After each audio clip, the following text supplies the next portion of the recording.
The night Ronan Vale knelt down in front of an 8-year-old boy, he hadn't prayed in 23 years. Not at his mother's funeral, not in the burn ward after Fallujah, not when they lowered his daughter into frozen ground, but something about the way Elliot Vance held out 11 crumpled dollars, fingers shaking, jaw set, eyes dry because he had already cried every tear he owned, made Ronan's knees hit the diner floor before his brain caught up with the decision. The boy didn't ask for money. He didn't ask for help. He asked the most dangerous man in the room to make someone disappear, and the room went absolutely silent. If that opening stopped you cold, stay with me, because what happens next in this story will wreck you in the best way possible. We're going to be in this diner for a while, and I promise you, you don't want to miss a single moment. Hit that like button right now. Drop a comment telling me what city you're watching from. I read every single one. And let's go. The Crow's Nest. Diner sat 14 miles outside of Keller Falls on a stretch of Route 9 that most maps had quietly stopped acknowledging sometime around 2003. The sign out front still buzzed. C.R. Duas, N-E-T. 3 letters burned out, the apostrophe hanging by a single rusted bracket. And the parking lot was a graveyard of cracked asphalt and frozen puddles that reflected the yellow sodium light above the door like something trying to remember what warmth felt like. November in this part of the state was not a season. It was a warning. 11 Harleys sat in a loose formation near the east wall, engines cooling, chrome catching the neon red of the diner's beer advertisement like smears of blood across metal. The Iron Rain Motorcycle Club did not choose the Crow's Nest for its ambiance. They chose it because the owner, a retired army cook named Bet Jarvis, never asked questions, never called anyone, and kept the coffee coming at 2 in the morning without a word about it.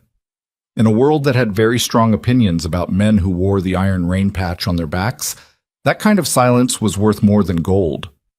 Inside, the booth nearest the door belonged to Ronan Vale.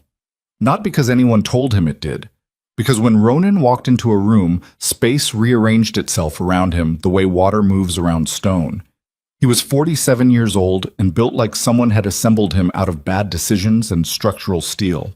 His hair had gone gray at the temples 2 years ago, and he'd stopped caring about it around the same time he'd stopped sleeping more than 4 hours a night. The scar along his left jaw, a souvenir from a bar fight in Reno that had been considerably more complicated than a bar fight, had faded to a pale ridge, barely visible now unless the light hit it just right.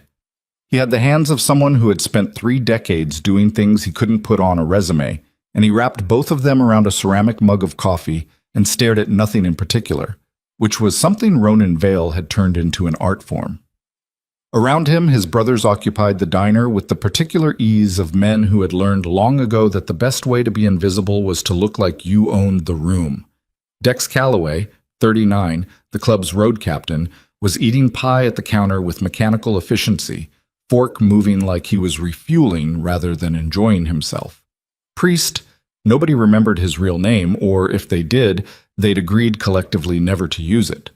Sat in the corner booth with a paperback he'd been on page 63 of for 4 months, never reading, just holding the book in front of his face like a shield against conversation. Big Cal Rourke occupied an entire booth by himself simply by existing, his 300-pound frame arranged in something that resembled relaxation, both arms draped across the seatback, watching the parking lot through the window with eyes that never fully stopped working. Drake Hollow sat at the far end of the counter, a cup of tea going cold in front of him, drawing small geometric shapes in a paper napkin with a ballpoint pen. Drake was 42, lean in the way that combat medics get lean, with a stillness about him that most people mistook for calm. It wasn't calm. It was the particular quality of someone who had learned to go very, very quiet when things got very, very bad. The Iron Rain were not good men in the way that the word is usually meant. They had records, some of them. They had histories. They had done things in the years before the club and sometimes in the years inside it that they did not discuss over pie and coffee.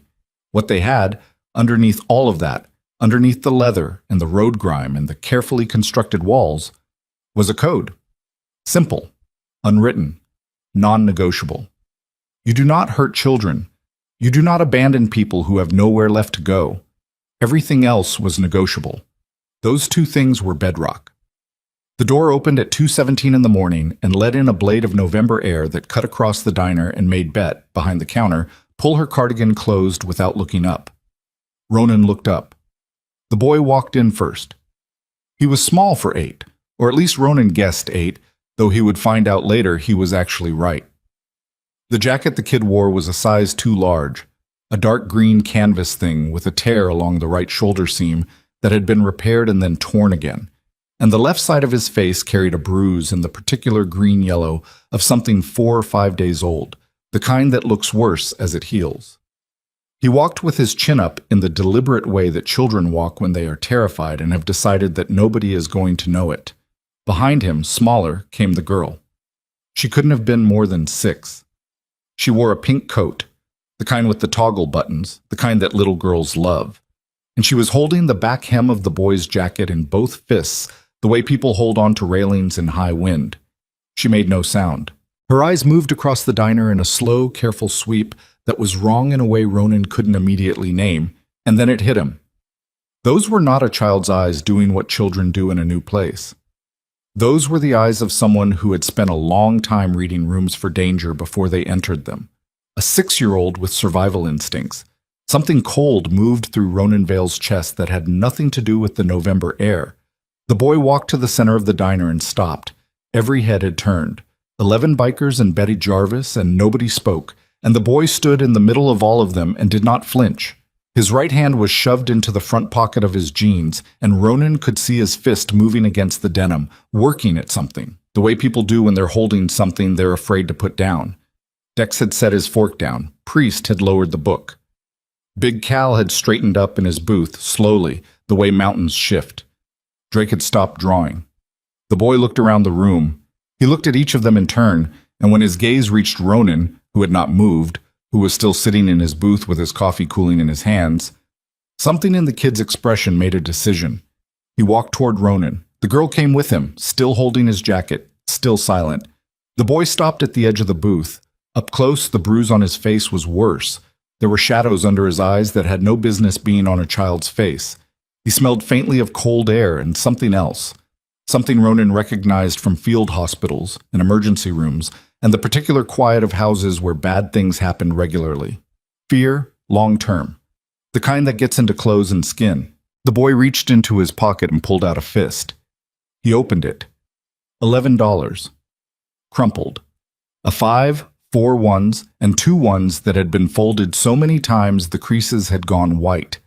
Held out on a palm that was still missing the calluses that palms develop over time, because this was still a child's hand. However hard the rest of him had learned to be. The room was completely silent. Ronan Vale set down his coffee mug. He looked at the money. He looked at the boy. He looked at the girl, who was watching him with those wrong, careful eyes. He said, "You want to sit down?" The boy said, "No." His voice was steadier than Ronan expected, not unafraid. The word would come later, when Ronan had more context for what he was looking at, but decided.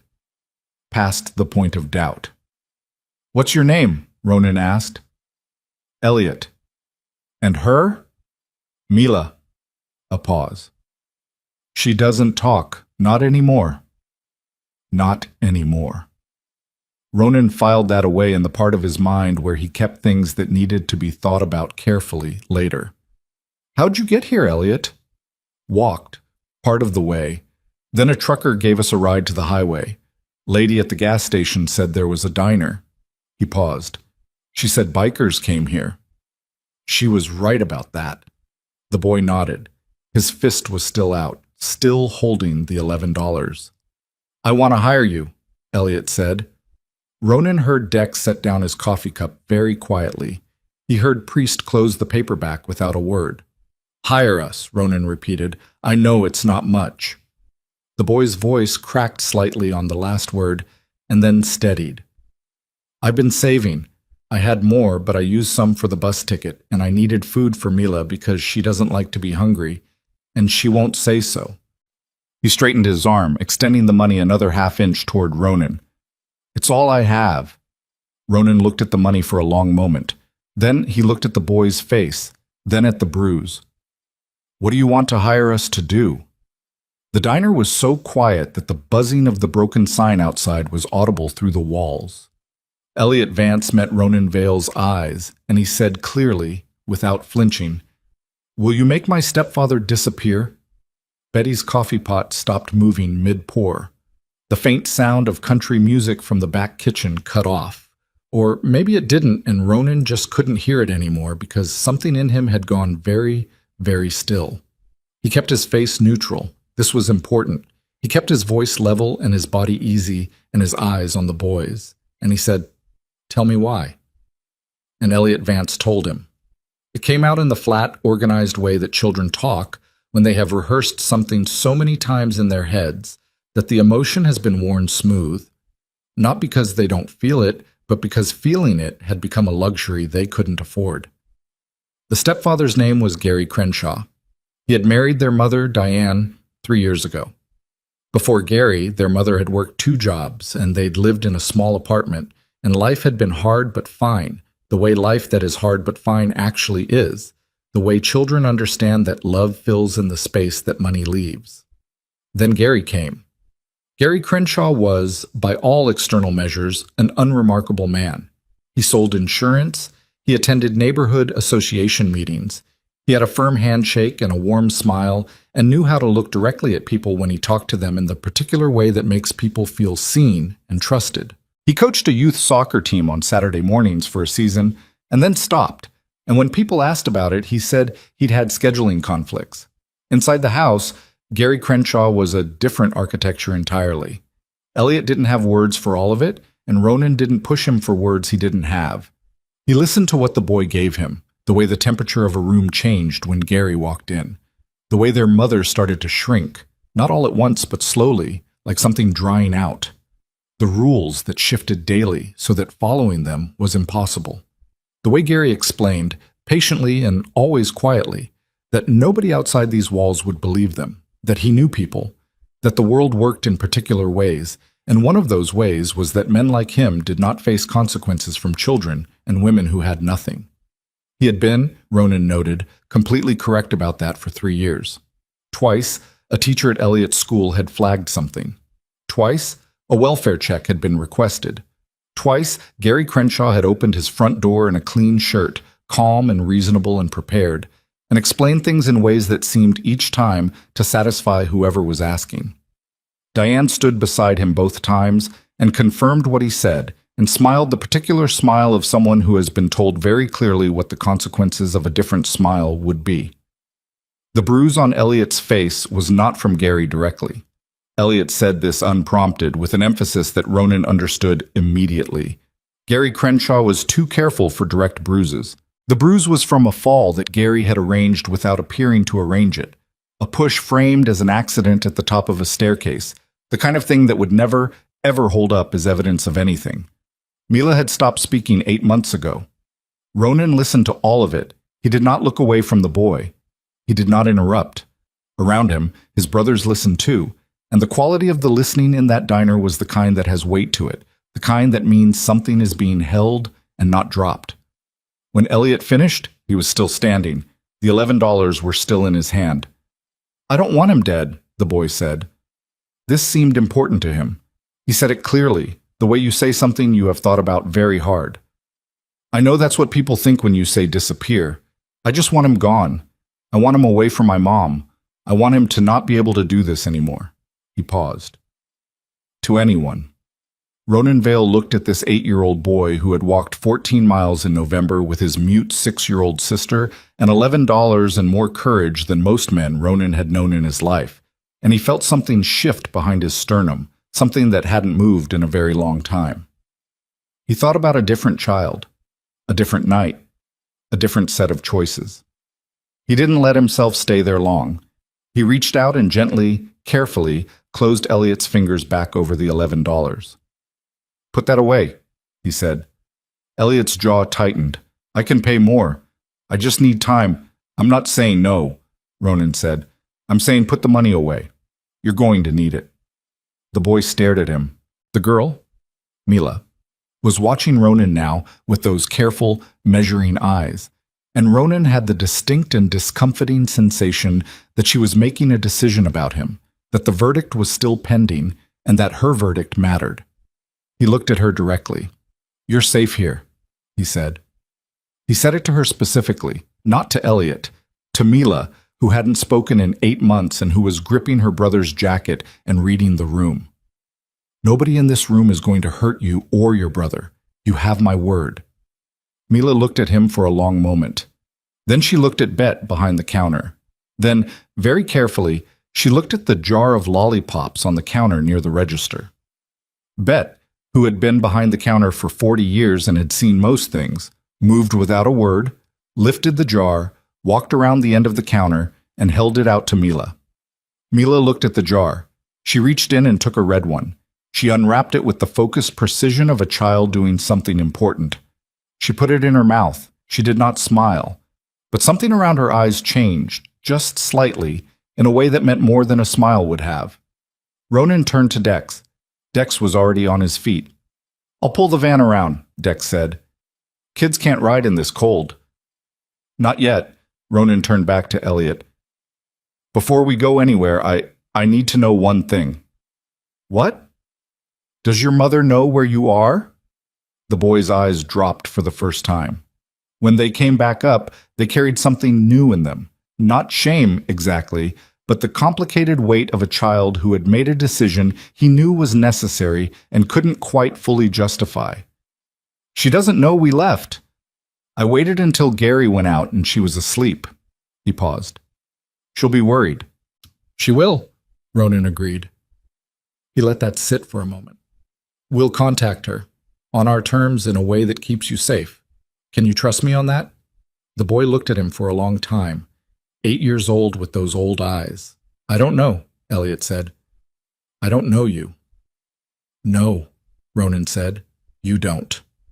Another silence. "But you came here?" Ronan said. Elliot's jaw worked. "Yeah." "Then we'll start there." He stood up from the booth, all 6'2" of him, and the diner rearranged itself around him again the way it always did. He looked at Bet, who gave him a small nod. He looked at Drake, who was already on his phone, quiet and efficient. He looked at Big Cal, who had risen from his booth and was moving to the window to check the parking lot with a casualness that was completely professional. Ronan looked at the 2 children standing in the middle of the Crow's Nest diner at 2:17 in the morning with a lollipop and $11 and the particular courage of people who have run out of options. "You hungry?" he said. Elliot started to say no.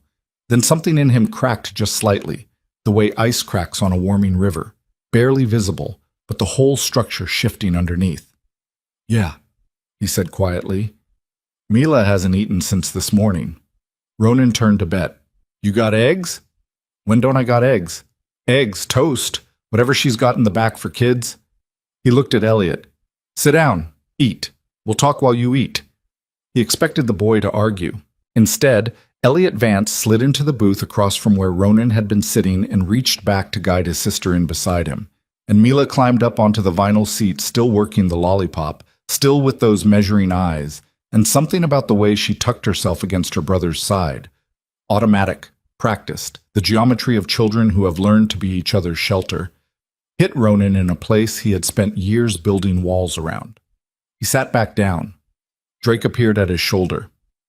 "Ran Gary Crenshaw," Drake murmured, low enough that the children couldn't hear. "Insurance agent, Keller Falls. Clean record." "Of course he does," Ronan said. "Owns the house outright. Been there 6 years." Drake's voice dropped another register. "Wife Diane Crenshaw née Vance. No record, no reports." He paused. "Actually, 2 welfare checks, both cleared. Elliot told me." Drake was quiet for a moment. "Guy knows what he's doing." "Yeah." Ronan looked at the kids. Elliot was eating with the focused intensity of a child who has learned that food is not guaranteed. Mila was eating more slowly, carefully, occasionally glancing up at the room. "That's what worries me." Drake set his phone down on the table with the screen face up, and Ronan looked at it without picking it up. The name Gary Crenshaw, the clean record, the cleared welfare reports. And beneath it, a property record, and a vehicle registration and a name that appeared in a small news item 3 years back. A local business association dinner, a photograph, Gary Crenshaw shaking hands with a man whose name Ronan didn't recognize but whose face he did. He'd seen that face in a completely different context. He didn't say anything about it, not yet. He picked up his coffee and looked at the two children at his table and thought about what it meant that a man careful enough to clear 2 welfare checks had a face in his social circle that Ronan Vale recognized from work he didn't discuss. Across the table, Elliot had stopped eating. He was watching Ronan watch Drake's phone, and those old eyes were doing the calculation that children in dangerous households learn to do, reading adult faces for information that adults are trying to withhold. "What?" Elliot said. Ronan looked at him. The boy was 8 years old, and he had walked 14 miles, and he had $11, and he was sitting in a diner full of bikers at 2 a.m. asking the right question. Ronan said, "Nothing yet." But the face on that phone stayed behind his eyes when he looked away. Because Gary Crenshaw, insurance agent, clean record, beloved by his neighbors, Gary Crenshaw had shaken hands at a dinner 3 years ago with a man named Wesley Drum. And Wesley Drum was not the kind of name you forgot once you'd heard it in the right context, which was a context that had nothing to do with insurance or business association dinners. Ronan set down his coffee. The November wind hit the windows, and the broken sign outside buzzed its incomplete name into the dark. And somewhere in the back of the kitchen, Bet was making eggs for 2 children who had nowhere left to go, and Ronan Vale, who had spent the last decade trying very hard to outrun his own history, felt the cold certainty settling into his chest that this was not going to be as simple as protecting 2 kids from a bad man. He hadn't seen his estranged sister Elena in 4 years. The last time they'd spoken, she told him he lived in the wreckage of everything he touched, and she wouldn't be part of it anymore. She'd been working as an investigator then, private, the kind that took cases nobody else would pick up. And she'd been good at it, better than good. And they'd argued, and she'd left. He thought about Elena now. He thought about the face on Drake's phone. He thought about Wesley Drum. Outside, the Harleys sat in the frozen parking lot. 11 bikes, chrome going cold in November, and the question the boy had asked hung in the recycled air of the crow's nest like something that didn't have a simple answer. "Will you make my stepfather disappear?" No. Ronan had said no to that in his own way, but what he hadn't said, what he was only now beginning to understand, was that the thing Elliot Vance had walked 14 miles to ask for help with might not be a problem that disappeared when one man did. It might be the top of something, and the bottom of it might be something that Ronan Vale was going to deeply regret finding. Mila finished her eggs. She set down her fork with careful precision, and then she did something that stopped everyone in that diner. She reached across the table and placed her small hand deliberately on top of Ronan Vale's scarred left fist. She didn't say anything. She just left her hand there. And in 23 years of silence, Ronan Vale had not prayed.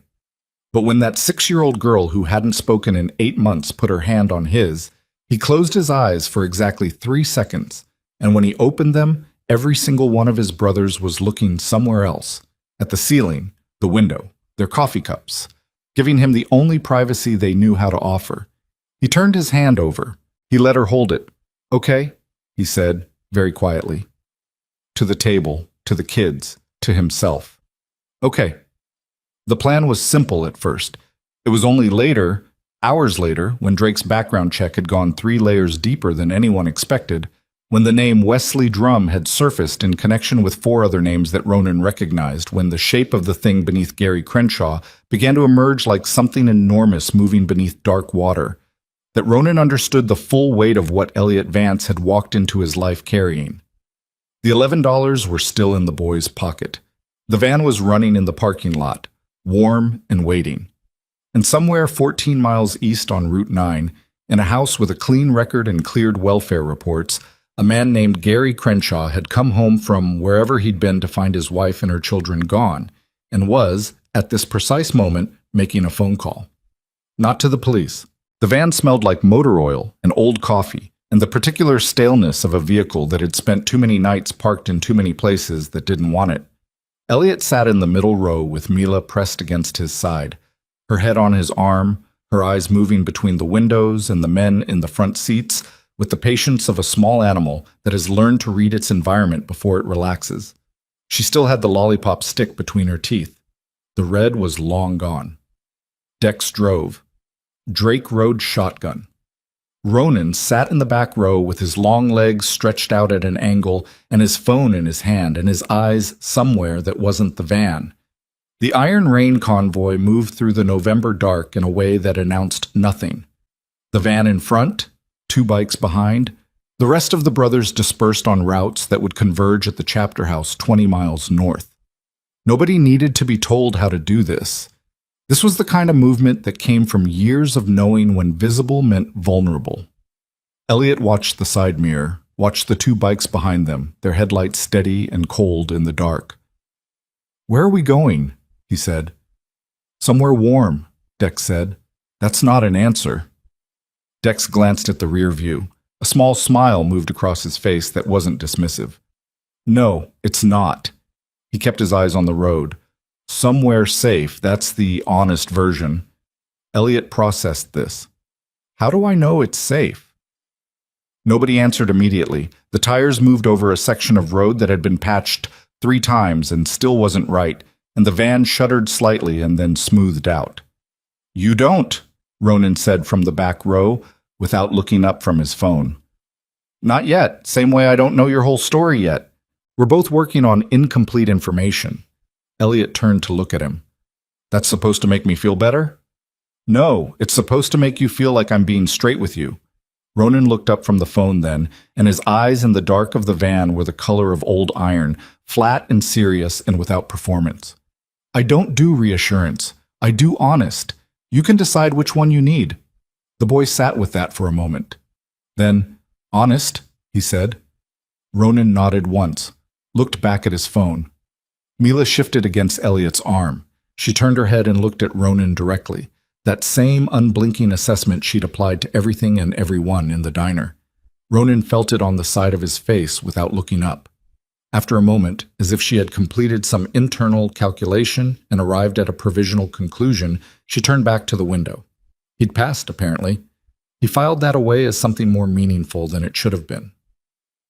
The chapter house was not what Elliot expected, which was evident from the way his face changed when the van pulled up the gravel drive, and the motion sensor lights came on and the building revealed itself. He'd expected something from movies. Chains on the door, maybe. The visible residue of men living without rules. Instead, the chapter house was a converted farmhouse, wide-porched, built in the 1940s, and maintained with the particular pride of men who had claimed a thing and decided it would stand. The barn adjacent had been converted into a garage.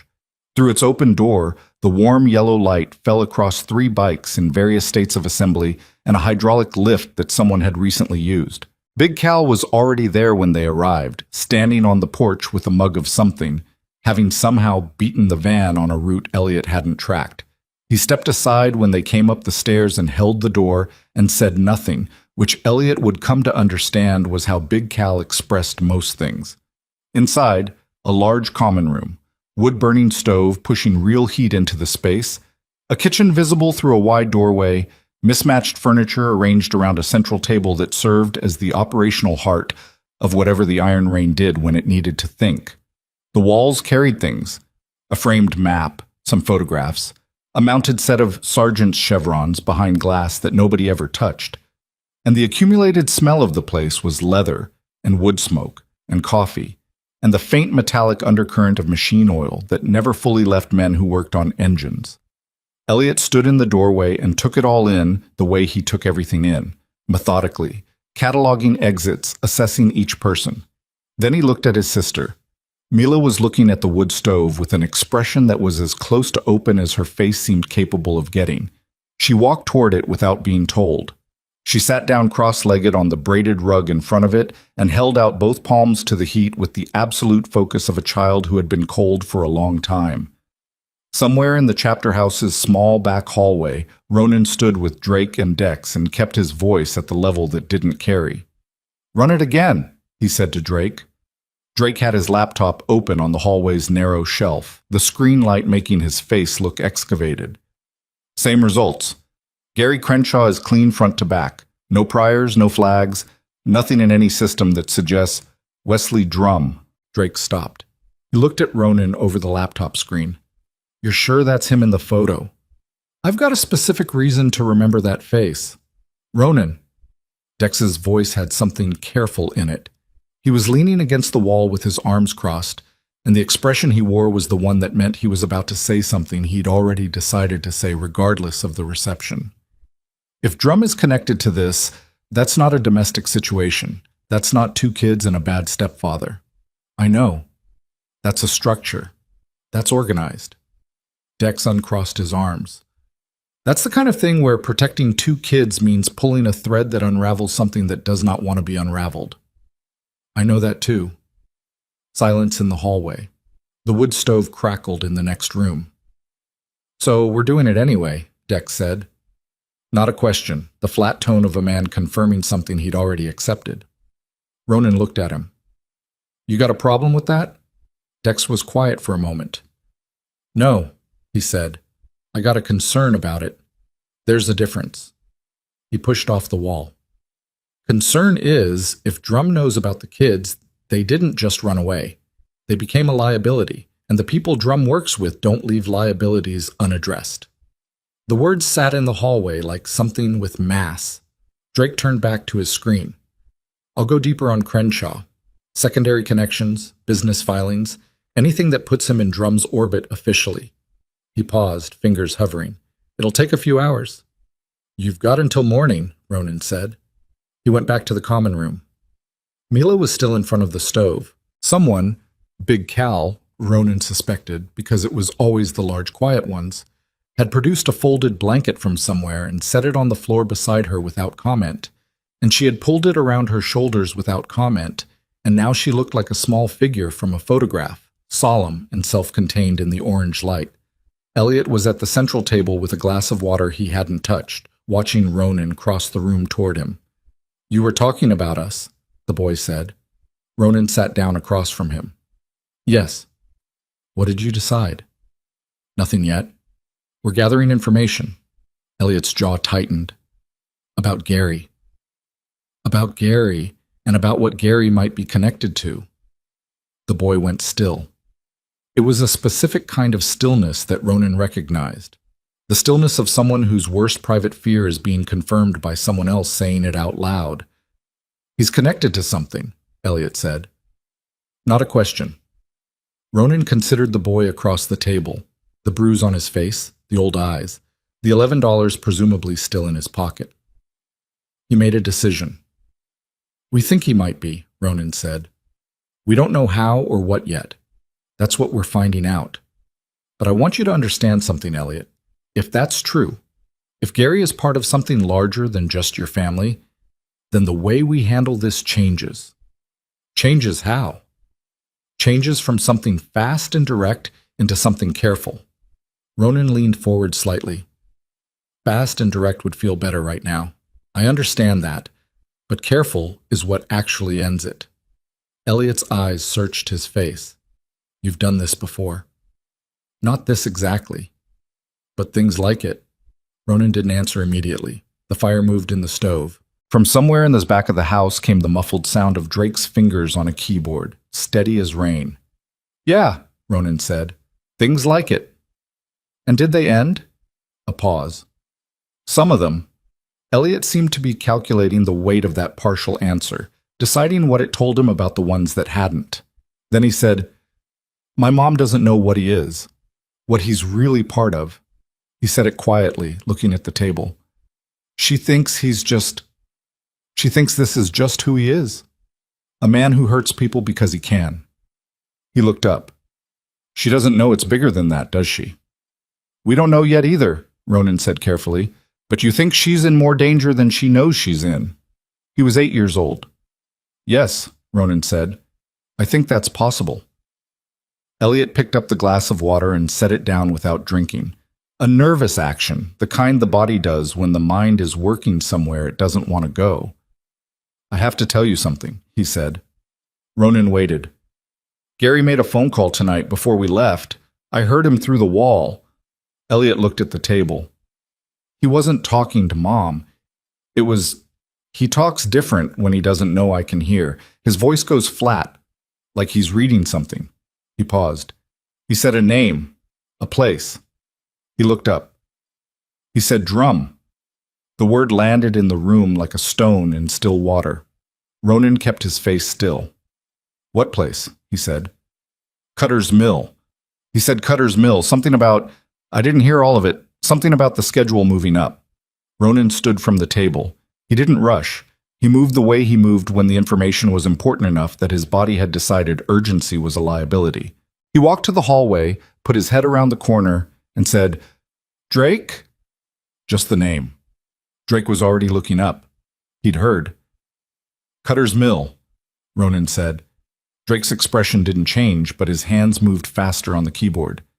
Give me 10 minutes. What Drake found in those 10 minutes, and then in the hour that followed, as the night pushed toward 4 a.m. and Elliot finally fell asleep at the table with his head on his arms, and Mila slept curled on the braided rug under the blanket with the firelight on her face. What Drake found pulled back the surface of Gary Crenshaw's clean, organized, unremarkable life, and revealed the wiring beneath it. Cutter's Mill was a decommissioned textile facility 2 counties over.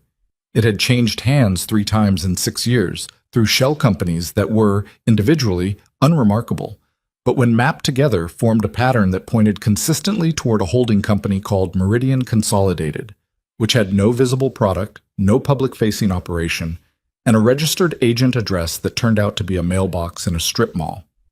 Wesley Drum was not on any of the filings. His fingerprints were on all of them.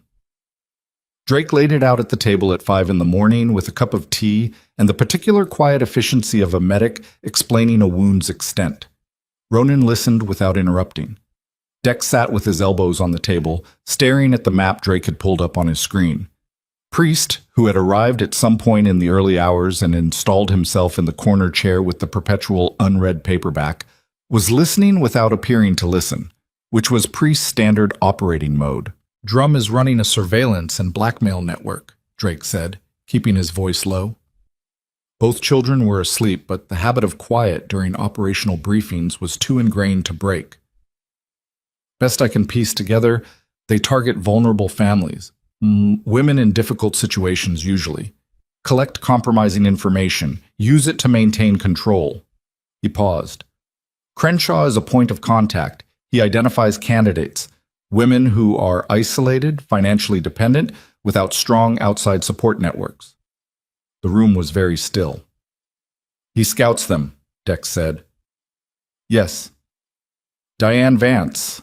Ronan said the name like something he was picking up carefully because of where it had been. She's not the first.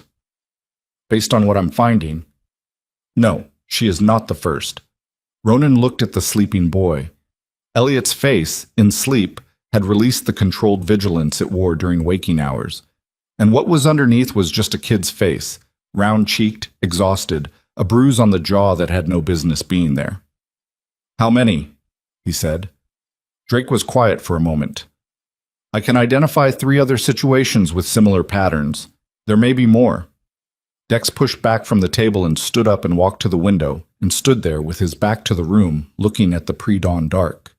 His shoulders were held in a particular way that meant he was working through something he hadn't decided how to express yet. This is a federal matter, he said finally. To the window. Yes, Ronan said. Dex turned around. I'm not saying we walk away. I'm saying we need to be clear about what we're in. We're in it, Ronan said. The kids are here. They walked in our door. Whatever Gary Crenshaw is, whatever Drum is running, those 2 children are currently sleeping in our chapter house, and Crenshaw made a call tonight that Elliot heard. He looked at Dex steadily. We're in it because they have nowhere else to go. Let's not dress it up more than that. Dex held his gaze for a moment, then he nodded. Once. The nod of a man accepting the full weight of a decision. It was Priest who spoke next, from the corner without lowering the book. Elena. The name fell into the room, and everything rearranged itself around it. Ronan didn't look at Priest. He looked at the table. No, he said. She's 3 hours out, Priest said, still not lowering the book. She's been running investigations for 5 years since she left county. She knows Drum's network. She knows it better than any of us. A pause. And she's the only person I know who's gotten evidence on Meridian and lived to have it still mean something. I said no. Yeah, Priest said. I heard you. The fire crackled. The clock on the wall said 5:48. Through the farmhouse's single east-facing window, the dark was beginning to dilute at its edges, the particular gray of a cold morning deciding whether to commit. She won't come, Ronan said. You don't know that. I know exactly that. Then what are you afraid of? Priest asked. He said it without inflection, without challenge, in the mild tone of someone asking a genuine question, which somehow made it worse. That she won't come, or that she will. Ronan stood up from the table. He walked to the kitchen. He poured himself coffee that had been sitting long enough to require an act of will to drink. He stood at the kitchen window and looked at the gray light beginning in the east, and thought about Elena Vale, who was his sister, and who had looked him in the eye 4 years ago and said, You live in the wreckage of everything you touch, and then got in her car and didn't look back. She had been right. He had not contested it. What he had done instead was work very hard for 4 years to make it less true, which was not the same as telling her, which was not the same as calling, which was not the same as closing the 4-year silence between them. He pulled out his phone. He stood in the kitchen with the cup of bad coffee and the gray morning and his brothers in the next room and 2 children asleep in front of a fire. And he found Elena Vale's number, which he had never deleted, and he held the phone in his hand without calling it. Then he put the phone back in his pocket. We start with what we have, he said, loudly enough to carry back to the table. We establish a secure location for the kids. Drake, I want you on Cutter's Mill. Logistics, access points, anything that tells us what schedule Drum is moving up and why. Dex, I need someone watching Crenshaw's house without being visible. I'll send Tuck and Manny, Dex said.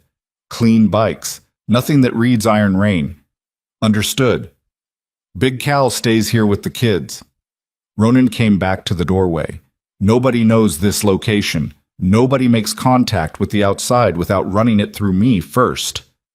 Elliot's mother doesn't know where her children are, and Gary Crenshaw is not going to be sitting on that fact. He's going to panic, Drake said. Good. Panicked people make mistakes. Or panicked people with Drum behind them get ahead of the problem, Dex said. Ronan acknowledged this with a look that meant he'd already thought of it, which is why we move faster than they expect us to. He went back to the common room. He sat back down at the table. He had not slept. He was not going to sleep. This was familiar. The particular wakefulness of a body that has decided rest is a problem for later, the dry-eyed clarity that comes after the 3rd hour without sleep, when the mind burns through the fog and operates on something closer to instinct. Elliot woke up at 7:15 with the sudden alertness of a child who has never had the luxury of groggy mornings. He lifted his head from his arms, saw the room, saw the bikers, and for half a second, just half, there was something young and confused on his face before the control came back down like a visor. He looked at Ronan across the table. You didn't sleep, the boy said. No. Did you find something? Ronan looked at him. The boy was going to need to know some version of this eventually. The question was how much and when. Some, he said. We're still building the picture. Elliot nodded slowly, then, My mom is going to be losing her mind right now. I know. Can we call her? Ronan was quiet for a moment. We're going to. Carefully. I want to control what Gary knows about where you are, and right now the safest thing is for your mom to be looking for you the same way Gary is, genuinely. Elliot's face worked through something difficult. She's going to be scared. Yes. And you're okay with that? No. Ronan said it simply. I'm not okay with it. I'm choosing it because the alternative is worse. There's a difference between okay and necessary. The boy sat with this. Mila had woken silently at some point and was sitting beside him now, her blanket still around her shoulders, watching the conversation with those careful eyes. He's going to know it was me, Elliot said, taking Mila and leaving. Gary will know I planned it. Yes. Will he hurt my mom because of it? The question sat in the morning light of the farmhouse, like something no one wanted to touch. We're watching the house, Ronan said. If he makes a move toward her, we'll know. How fast? Fast enough. He met the boy's eyes. That's not a guarantee. I want to be honest about that. But we have people there, and we will move if she's in immediate danger. Elliot looked down at the table. He had the look of someone carrying something that kept getting heavier and hadn't gotten lighter once in 3 years. Then he looked up. Tell me what you found, he said. Elliot, I'm the one who brought you into this. I deserve to know what I brought you into. The voice was steady. Too steady for 8 years old. Please. Ronan looked at this child across the table in the early morning light of the chapter house, and he thought about all the ways adults had decided, for 3 years, that Elliot Vance didn't need to know things, didn't need to be believed, didn't deserve the basic respect of being told the truth. He thought about what that had produced. Gary Crenshaw is connected to a larger operation, Ronan said. We don't have everything yet, but we believe he's been identifying vulnerable families, families in difficult situations, and reporting them to people who use that information to control them. He paused. We think your family was not the first. Elliot sat very still. We think there's evidence, Ronan continued. We believe we can find it. If we do, if we can put it in the right hands, it doesn't just end Gary. It ends what Gary is part of. The boy was silent for a long time. Then, there were things in the house, he said slowly, in Gary's office. He kept it locked, but one time the lock was bad and I looked. He stopped. Ronan waited. There were files, Elliot said, with photographs, names, of people I didn't know. He looked up. I thought it was his work. Insurance, that's what he said. Customer files. His jaw tightened. But some of the photographs weren't professional. They were taken without people knowing. I could tell. Drake, who had been invisible in the hallway, was visible again. He had his notebook out. Do you remember anything specific? Drake asked. Gently. The medic's voice calibrated to careful. Any names? Any dates on the files? Elliot thought. There was a tab that said Meridian. He said the word without knowing what it meant, the way people say things they've memorized precisely because they didn't understand them. I remember because I thought it was a person's name. The silence in the chapter house was absolute. Drake looked at Ronan. Ronan looked at the table, Meridian, the shell company, the holding company with no visible product. The name that pointed, through 3 layers of corporate obfuscation, to Wesley Drum. Gary Crenshaw had files with the Meridian name in a locked office, which meant the evidence was not in a server farm or a federal archive or somewhere that required resources the Iron Rain didn't have. It was in a house on the east side of Keller Falls, a house they currently had 2 men watching from the outside, a house with a man inside who had already made one phone call they knew about and was, this moment, building whatever his next move was. The morning light through the farmhouse windows was cold and yellow, and the wood stove had burned down to coals, and Mila was watching Ronan's face with her careful eyes. Okay, Ronan said quietly. Okay. This changes some of what we're doing today. He looked at Dex. Dex was already on his feet. Crenshaw's office, Dex said. We need those files. We need them before he moves them. Or destroys them. Ronan's jaw was set. How long to build an entry plan that doesn't flag us? Dex looked at his watch. With Crenshaw in the house? Ideally, without him in it. Then we need a reason for him to leave. Dex thought for a moment. Drum's schedule is moving up. Crenshaw knows the kids are gone. He's not going to be sitting still today. He looked at Ronan. He might go to Cutter's Mill. If he does, his office is temporarily accessible and his wife is alone in the house. The sentence landed differently than Dex intended it, or maybe exactly as he intended it, because both things were true simultaneously, an opportunity and a problem that wore the same face. Ronan looked at the table.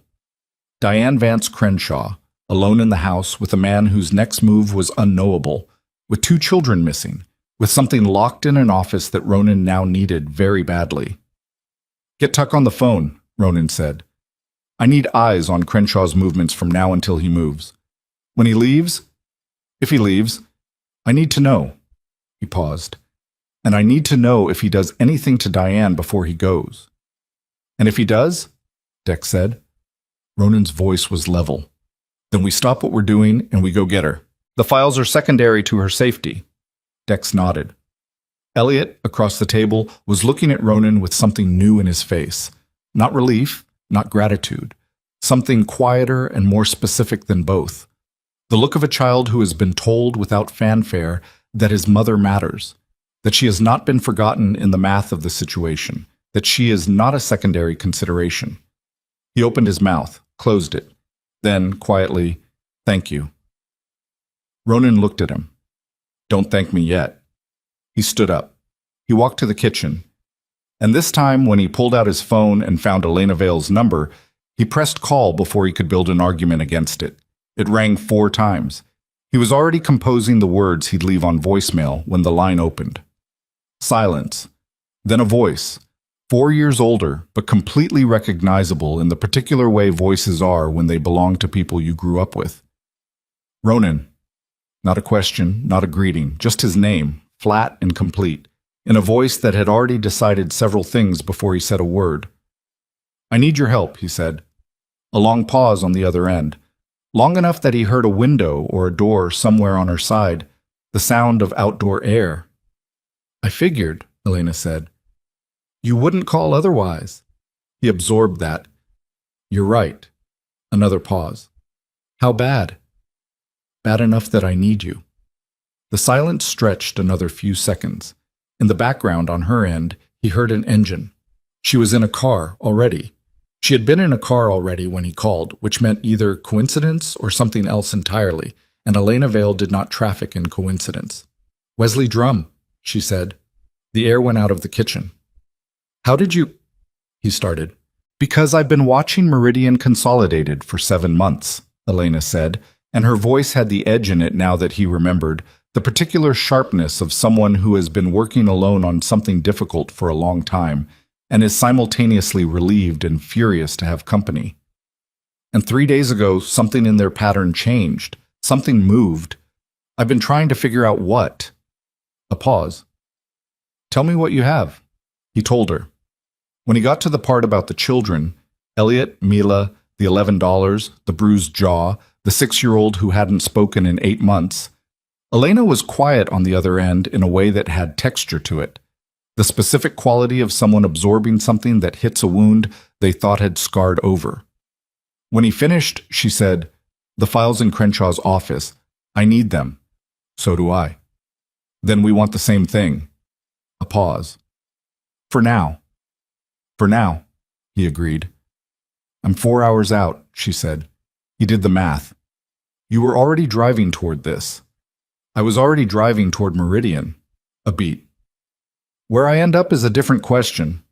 She ended the call without a goodbye, which was exactly how Elena Vale ended calls. And Ronan stood in the kitchen with the phone in his hand and 4 years of silence still echoing under whatever they'd just agreed to. And through the doorway, he could see Mila sitting on the floor in front of the coals of the fire, and Elliot at the table, and his brothers moving through the chapter house, with the quiet purpose of men who have accepted a mission and are working the problem. He put the phone in his pocket. He went back to the table. He had been sitting there for less than 3 minutes. Drake running searches, Dex on the phone with Tuck, Priest reading the book he never read. When Dex's phone buzzed, Dex looked at the screen. His face changed in a way that made everyone in the room stop what they were doing. "Crenshaw left the house," Dex said, 8 minutes ago. "Good," Ronan started. "So we have a window." "He didn't go to Cutter's Mill," Dex said. He looked up from the phone, and in the gray morning light of the farmhouse, his expression carried the particular weight of a man delivering information he wishes was different. "Tuck says he had a bag. Looked packed. He put it in his trunk." A pause. "He went north." North, not Cutter's Mill, which was south. Not into town. North, toward the county highway. Toward the mountain roads that connected Keller Falls to the scattered collection of small communities in the higher elevation. Toward the network of rural routes that would eventually bring someone, if they knew which turns to take, toward the kind of locations where things happened that nobody was supposed to find out about. "He knows," Drake said. He said it quietly, but the two words hit the room like a change in air pressure. "He knows the kids came here, or he knows someone reached out. He's not running from us. He's running ahead of us." "Where does North go?" Ronan said. He was already standing. Drake was already on his computer. His fingers moved. His face went still in the particular way that preceded bad news. "Drake," Ronan said. "There's a property," Drake said. "Registered to a Meridian subsidiary, 14 miles north on Route 9 alternate." He looked up. "It's listed as a hunting cabin." The number hit Ronan before the significance did, and then both hit at once. 14 miles. "Yes." The same distance Elliot walked to get to the crow's nest. "Yes." Ronan turned to look at the table, at Elliot, who had gone the color of old paper, at Mila, who had turned from the fire to look at him, those careful eyes wide now in a way they hadn't been before, the careful control of them fractured just slightly at the edges. "Mila," Elliot said, very quietly. "Hey, look at me." She looked at him. "We're okay," he said, but his voice was wrong by a fraction. The fraction that happens when you're telling someone something you aren't completely sure is true, and you both know it, and love requires you to say it anyway. Ronan was already putting on his jacket. "How many brothers can we move in the next 10 minutes?" he said to Dex. Dex was already on his phone. "All of them." "We don't know that cabin is relevant," Drake said. Not arguing, processing, being precise the way Drake was always precise, because precision was what kept mistakes from metastasizing. "We don't know he's going there. We don't know why. We know Gary Crenshaw left his house with a packed bag 9 minutes after his stepkids have been missing all night," Ronan said. He picked up his keys. "And he's driving toward a Meridian property." He looked at Drake. "Tell me what other interpretation I should be working with." Drake had no answer for that. "The kids stay here," Ronan said. "Big Cal, already on it," Big Cal said from the doorway, which nobody had noticed him fill. Elliot stood up from the table. "I'm coming." "No," Ronan said. "He's going after my mother." "We don't know that yet." "But if he is—" "Elliot." Ronan turned to look at the boy, the full weight of his attention, not softened, because softening it would be dishonest, and he had promised the kid honest. "If your mother needs help, the fastest way for me to get to her is if I'm not also managing your safety. You understand that?" The boy stood with his fists at his sides and his jaw working, and those old eyes burning with something that had nowhere useful to go. And Ronan could see the moment the logic landed, the moment he accepted it against every instinct he had. "Yes," Elliot said, barely. "Stay with Big Cal. Stay in this house. Do not open that door for anyone who isn't Iron Rain, and you'll know them because you've seen them." Ronan held his gaze. "I will call you when I know something. I will not leave you in the dark." A beat. Then Ronan said, quieter, "I know what it is to wait when someone you love is in danger. I know exactly what that feels like, and I would not make you do it if I had any other way." Elliot held his gaze for a long moment. Then he sat back down. Then the engines outside began, one by one, catching in the cold morning air, building from silence to the low rolling thunder of Iron Rain brothers moving with purpose. And the sound moved through the farmhouse walls, and Mila turned back to the dead fire, and Elliot put his hands flat on the table and looked at them. And Big Cal stood in the doorway like a mountain, and Ronan Vale pulled the front door open onto the gray November morning, and he stopped.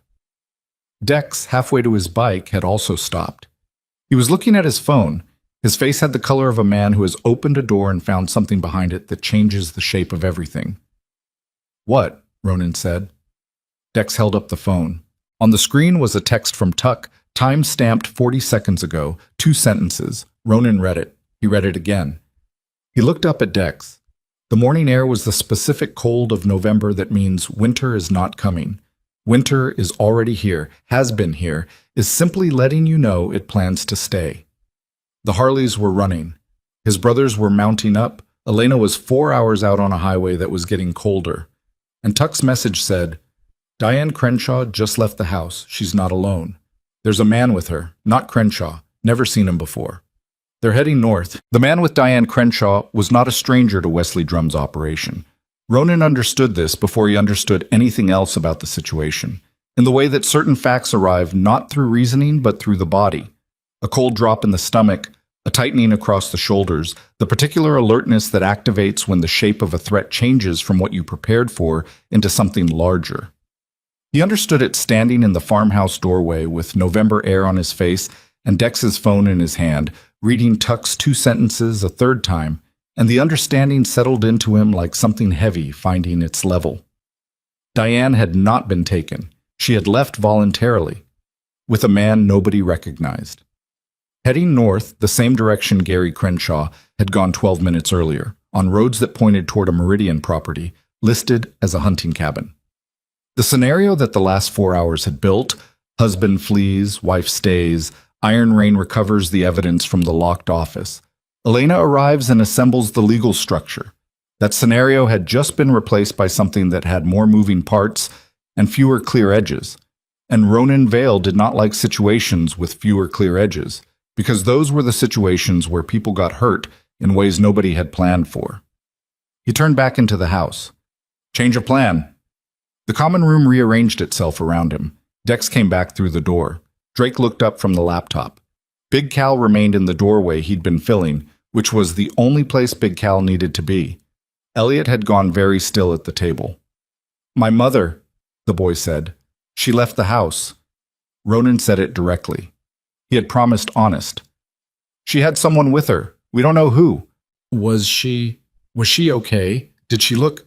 Tuck didn't see anything that suggested she was being forced. He held the boy's gaze. That's what I know right now. Elliot processed this. The thing working behind his eyes was more complicated than simple fear. It was a child recalculating everything he thought he understood about his own situation, adjusting the architecture of it to accommodate new information, and the process of adjustment was visible on his face in a way that looked like pain because it was. She knows someone, Elliot said slowly. Someone Gary knows. That's possible. Or she's being used. His jaw hardened. To get to us. Ronan looked at him for a moment longer than the moment required. That's also possible. Which do you think it is? The room was quiet enough that the dying fire was audible. I think, Ronan said carefully, that your mother has been living with Gary Crenshaw for 3 years. And people who live with men like Gary for years sometimes know more than they've been able to say out loud.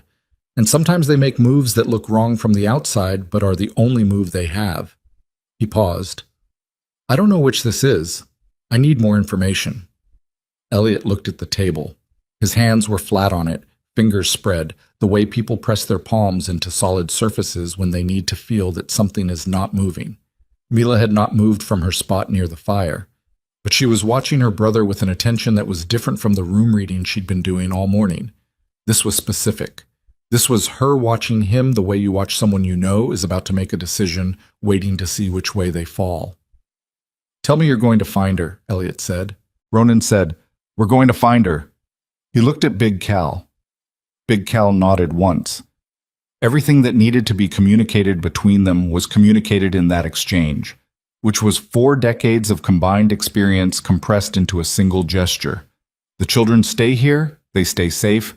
Nothing enters this house that isn't authorized, and if something tries, it learns why that was a mistake. Outside, the Harleys were still running. Ronan went back through the door. The convoy moved north on Route 9 alternate, with Ronan at the front. His jacket zipped against a cold that had dropped another 3 degrees since dawn and was advertising its intentions for the rest of the day. The road was the kind that rural counties maintain just barely enough to avoid complaints. 2 lanes, no shoulder to speak of, tree lines coming in close on both sides so that the sky was a gray strip overhead. At speed, in November, on a Harley, it was the kind of road that required complete attention and rewarded none. And Ronan gave it everything he had while his mind worked the problem in the space behind his attention.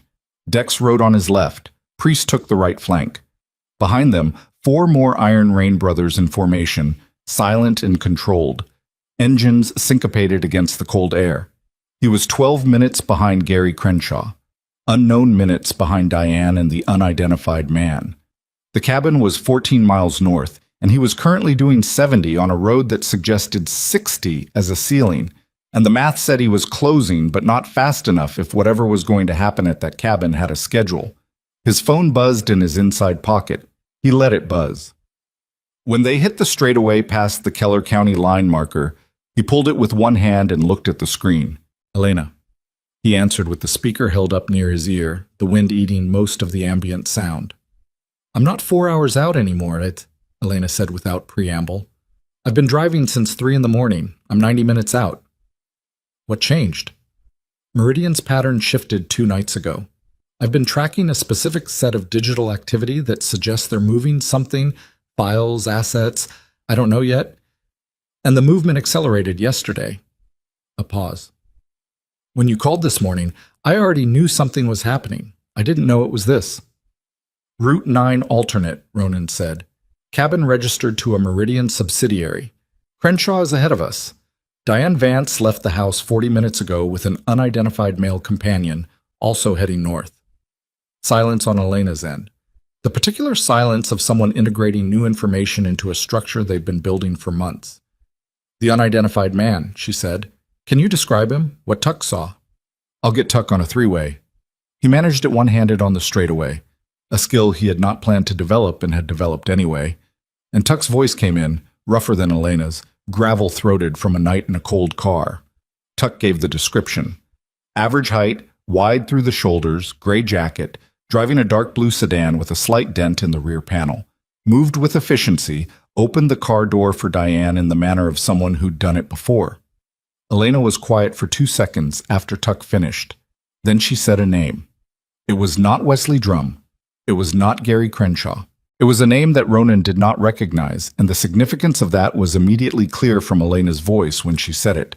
The name of someone whose significance she had spent months establishing and had not yet shared with anyone because she had not yet trusted anyone enough to share it. "Marcus Vale," Elena said. "He runs Drum's field operations. He's the one who actually manages the network. Drum finances, Drum directs, Vale executes." A pause. "Ronan, if Vale is with Diane, what does that mean?" "It means Diane Crenshaw is not a peripheral figure in what Drum is running." Elena's voice was careful in the way voices get careful when the person speaking is choosing every word with full awareness of its weight. "I've been looking at this network for 7 months. There are certain points of contact that I couldn't identify, certain nodes where information moved through a person and I couldn't put a face or name to the person." She paused. "The node that connects Keller Falls to Drum's central operation. I never closed it. I couldn't find who it was." The road curved and Ronan leaned into it, and the trees pressed in closer on both sides, and the gray sky was a strip of pewter overhead, and he understood what his sister was not yet saying because he had known Elena Vale his entire life and knew the shape of what she withheld. "Say it," he said. Another pause. Then, "The pattern of information movement in and out of the Keller Falls node is consistent with someone inside Gary Crenshaw's household, someone with access to his files, to his communication, to his movements." The wind ate part of her next sentence. "Not Gary who was the primary operative. I think Gary was a tool, recruited, managed, directed by someone who had closer access to the network's interests than a suburban insurance salesman would have naturally." Ronan's hands tightened on the handlebars. He thought about a woman he hadn't met, a woman who had married a man 3 years ago and then, by her son's account, slowly disappeared, shrinking, losing herself, becoming smaller. He thought about what that looked like from the outside, how thoroughly it resembled victimhood, how completely it accounted for every symptom he would expect to see in a person being controlled and broken. He thought about Tuck's message. Diane had left the house, with Marcus Vale heading north. He thought about Elliot's voice when he said, "She doesn't know what he is." He thought about how certain Elliot had been of that, the unquestionable certainty of a child who loves his parent and interprets their behavior through love rather than suspicion. "Elena," he said, "how certain are you?" "Certain enough that I'm 90 minutes out on a November highway," she said. "Not certain enough to tell you I'm right." "But you think Diane—" "I think Marcus Vale doesn't drive women to remote locations to protect them," Elena said flatly. I think Meridian doesn't build its operations around people who don't know they're in them. A pause. And I think a woman who had been living in genuine fear for 3 years, with a locked office full of compromising files 2 rooms from her bedroom, would have found a way to get her children out a long time ago.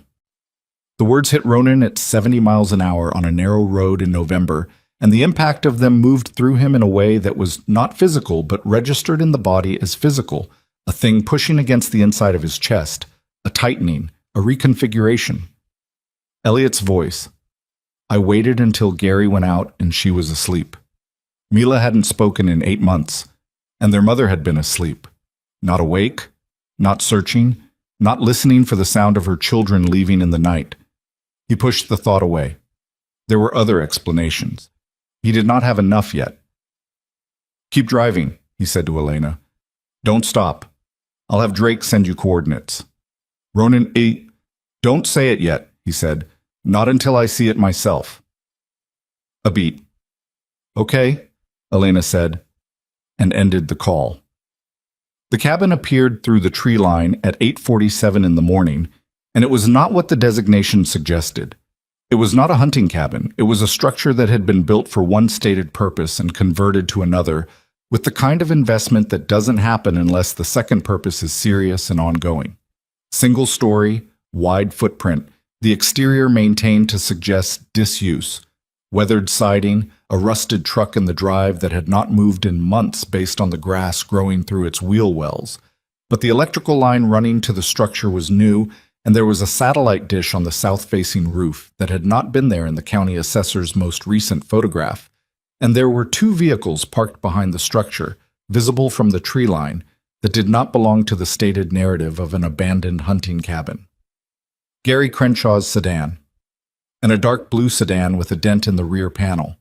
Ronan cut his engine 200 yards out. Behind him, the brothers did the same, a falling away of sound that left November filling the space, wind in the pines and the distant movement of something in the tree line to the east. He dismounted. Dex was beside him before the kickstand settled. 2 vehicles confirmed, Dex said, low.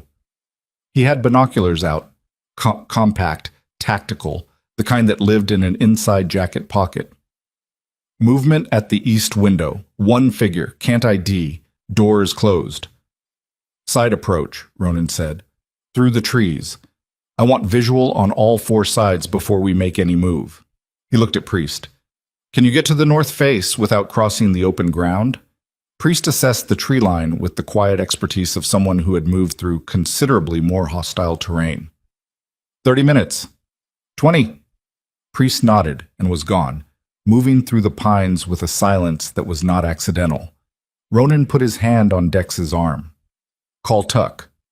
I want confirmation that Diane Vance Crenshaw entered this structure willingly. Whatever Tuck observed, body language, pace, anything. Dex made the call, kept it short, listened, showed Ronan his face as the answer arrived. Ronan read the face. She walked in first, Dex said. Vale followed her. She knew the door code. Keypad entry? She entered it herself. He paused. Gary Crenshaw came out to meet them. He didn't look surprised. He didn't look relieved. A pause. He hugged her. Not the hug of a man greeting a hostage that had been retrieved, not the tight, shaking relief of a man who had been afraid. A hug of equals, of associates, of people arriving together at a place they had both chosen to come to. Ronan stood in the tree line with the cold working through his jacket and his jaw set and the information reorganizing itself inside him, like something heavy settling into its true position after being held at an angle. He thought about Elliot's $11, the small fist, the bruised jaw. Will you make my stepfather disappear? He thought about Mila's hand on his. He thought about what it meant that these children had run, at night, 14 miles, without their mother knowing they were going, without their mother waking to stop them, without their mother choosing to come. He pulled out his phone and called Drake. The files in Crenshaw's office, he said. The Meridian files Elliot described. I need you to think about this carefully. He kept his voice level. If those files were evidence against Meridian, incriminating evidence, the kind that could be used against them, would they keep them in an unlocked house? Would they risk them sitting in a cabinet 2 rooms from a kid who could get into them if the lock went bad? Drake was quiet, working it. Or, Ronan said, would they keep files in a place that looked accessible? A place a child could find if he went looking, a place where the files could be passed to someone, or described to someone, in a way that looked like a child stumbling onto evidence, but was actually a route, Drake said. His voice was flat and precise, and entirely without the inflection that would suggest he was surprised. Because Drake Hollow did not permit himself to be surprised by human capacity for complexity. A route for transferring information to an outside party, through an intermediary who would not be identified as an operative. Through a child, Ronan said, who would be believed. Silence on the line, a long silence, the kind that follows revelations that require sitting with for a moment before they can be moved past. Then Drake said, Elliot doesn't know. No, Ronan said. He does not know. Another silence. Ronan, Drake's voice had something in it that did not appear there often, something careful. If Meridian placed that information where a child would find it, and that child was supposed to bring it to an outside party, he stopped. Then Elliot, walking into the crow's nest, was not... I don't know, Ronan said. Because he didn't. Because there were still multiple shapes this could take, and he was not going to collapse them into one interpretation before he had more. It's possible the boy was used without knowing it. It's possible Diane engineered his leaving. It's possible both things are true, and neither of them means what we think they mean. He looked at the cabin through the trees. Or it's possible I'm wrong about all of it, and there's something else. But you don't think you're wrong. He thought about Mila, who hadn't spoken in 8 months, who had walked 14 miles in November holding her brother's jacket, who had placed her hand on Ronan Vale's fist in a diner at 2 a.m. No, he said. I don't think I'm wrong. Then the children, Drake started. The children are innocent, Ronan said. There was no negotiation in his voice. None. Whatever Diane is, whatever role she's played, those children did not choose it. Elliot believed every word he told me. Mila, his jaw tightened. Mila has not spoken in 8 months. You don't choose that. Agreed, Drake said immediately. Completely. Then we separate the children from whatever this is. Their protection does not change. He looked at the cabin again. What changes is what we're walking into. He ended the call. Dex had been listening. He didn't ask questions. He looked at Ronan and waited. We're not going in there to rescue anyone, Ronan said quietly. We're going in to find out what's inside. And I need you to be prepared for the possibility that the situation is, he searched for the word, inverted. Dex looked at him steadily. Diane. Maybe. Dex said nothing for a moment, then, Elliot can't know. Not yet. Agreed. When? When we're sure, when there's no other explanation. Ronan looked at his road captain. The boy has been protecting that woman his entire conscious life. He walked 14 miles for her. Whatever she is, whatever she's done, he doesn't know, and he loves her, and we don't take that from him a single second before we have to. Dex held his gaze. And if she's involved all the way in, if she's not recoverable, Ronan's eyes moved back to the cabin. Then we make sure what remains for those kids is solid. We make sure they don't fall into whatever follows this. A sound from the north, the particular crack of a pine branch under a boot that a man with 20 years of practice in movement had judged acceptable. Priest emerging from the tree line, moving at a controlled pace back toward them. He arrived at Ronan's side without ceremony. 4 people inside, Priest said. Gary Crenshaw, the woman, the man who drove her. And a 4th, I don't have an ID on, a female, older, standing near what looks like a server rack in the back room. He paused. There's equipment in there, Ronan, not hunting equipment, monitors, hard drives, a setup that has been there for a while. Communications, Dex said. That's what it looks like. Ronan processed this. The hunting cabin that wasn't a hunting cabin. The server equipment that had been installed and maintained. The woman he didn't recognize at a rack that suggested this location was not a meeting point, but an operational hub. "This isn't a cache," he said. "It's a node. It's one of Drum's network nodes." Priest nodded once. "Which means everything that moves through Meridian's Keller Falls operation moves through here." Ronan thought about Elena, 90 minutes out, who had spent 7 months mapping a network she couldn't fully see. Elena needs to know this. He was reaching for his phone when the cabin's front door opened. Everyone in the tree line went still, that absolute trained stillness that does not require an instruction, that activates from the same place that kept men alive in places where movement meant death. Gary Crenshaw came out. He was dressed for the weather in a way that suggested he had planned to be outside. Heavy jacket, boots, hat pulled low. He carried a phone to his ear and was speaking with the flat efficiency that Elliot had described through a wall. The voice of a man who changes register entirely when he believes no one he performs for is watching. He scanned the property out of habit. A slow pan from left to right, professional, the kind of check that had been repeated so many times it no longer required conscious thought. His scan reached the tree line and stopped. Ronan did not move. Crenshaw's eyes were not good enough to see through 200 yards of pine and shadow in flat November light. His scan moved on. He completed the circuit, said something into the phone, went back inside. Ronan let out a slow, controlled breath. "He's checking his perimeter," Dex said, barely audible. "He's been doing it regularly," Priest said. 3 times in the 20 minutes I was out there." "He knows someone is moving," Ronan said. "He may not know it's us specifically, but he knows the situation has variables he can't account for. He's nervous." He thought. Nervous people on a schedule do one of 2 things.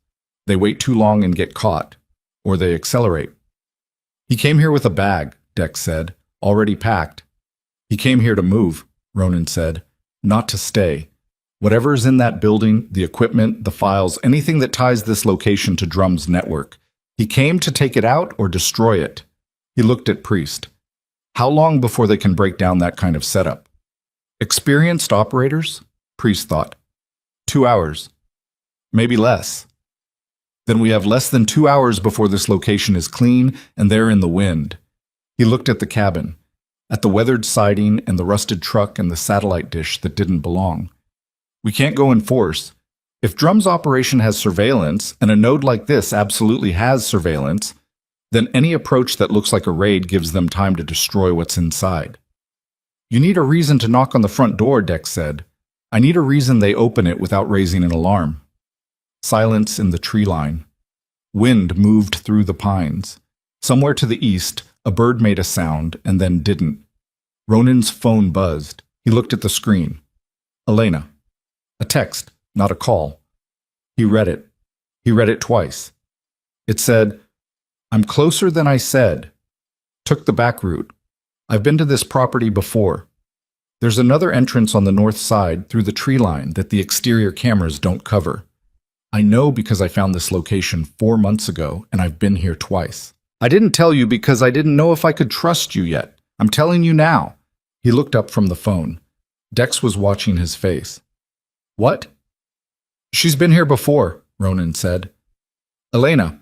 She found this place months ago and she's been working it." He turned the phone so Dex could read.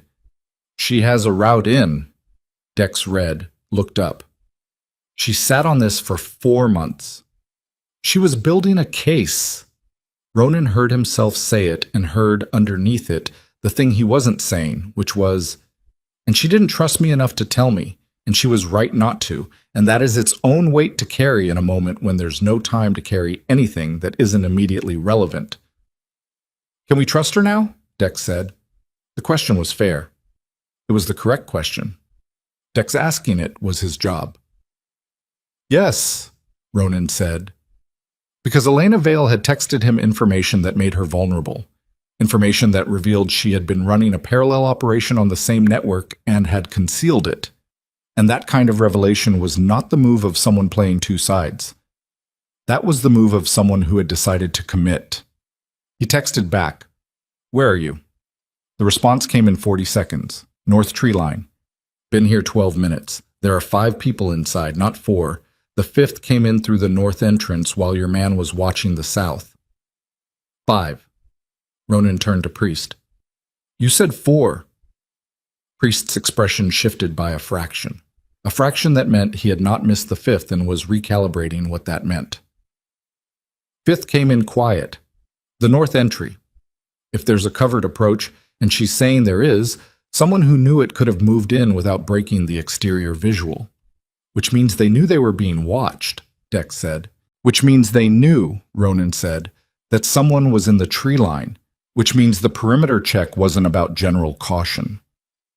The silence that followed this had the quality of something shifting, like the cabin 14 miles north of the crow's nest, at the end of a road that connected to other roads that connected to things Ronan was only now seeing the shape of, had been in some form aware of their arrival before they arrived. His phone buzzed again. Elena. The 5th person is a woman. She came in with a child. Ronan stared at the screen. Elena. Ronan. The child is Mila. The pines stood in their rows, and the November air moved through them without urgency, and somewhere in the gray sky above the tree line a cloud was deciding whether it held rain or just the threat of it, and Ronan Vale stood in the cold with his phone in his hand and the bottom falling out of the plan he had built and the name of a 6-year-old girl burning on the screen in front of him. Mila, who was supposed to be in the farmhouse, who was supposed to be in front of the fire with Big Cal between her and the door and Elliot beside her and the $11 still in his pocket. He called Big Cal before the thought was fully formed. The phone rang again, a third time. Big Cal's voicemail. The flat recorded voice of a man who had set up the greeting once and never changed it. Leave a message. Ronan's chest had gone very still. The stillness that comes before rather than after. The stillness that the body makes when it is calculating what the next 2 minutes require of it and deciding it needs every available resource to meet them. He called the chapter house landline. It rang 7 times. Nobody answered. Dex's hand was on his arm. Not grip, contact. The contact that says, I'm here and I see it and tell me. Ronan turned to look at him. He showed Dex the screen. Dex read it. He looked up. His face carried the expression of a man who has done enough of this to know immediately what it means when the thread you pull reveals a larger design than you expected, and what that larger design currently costs. Big Cal isn't answering, Ronan said. Dex's jaw worked once.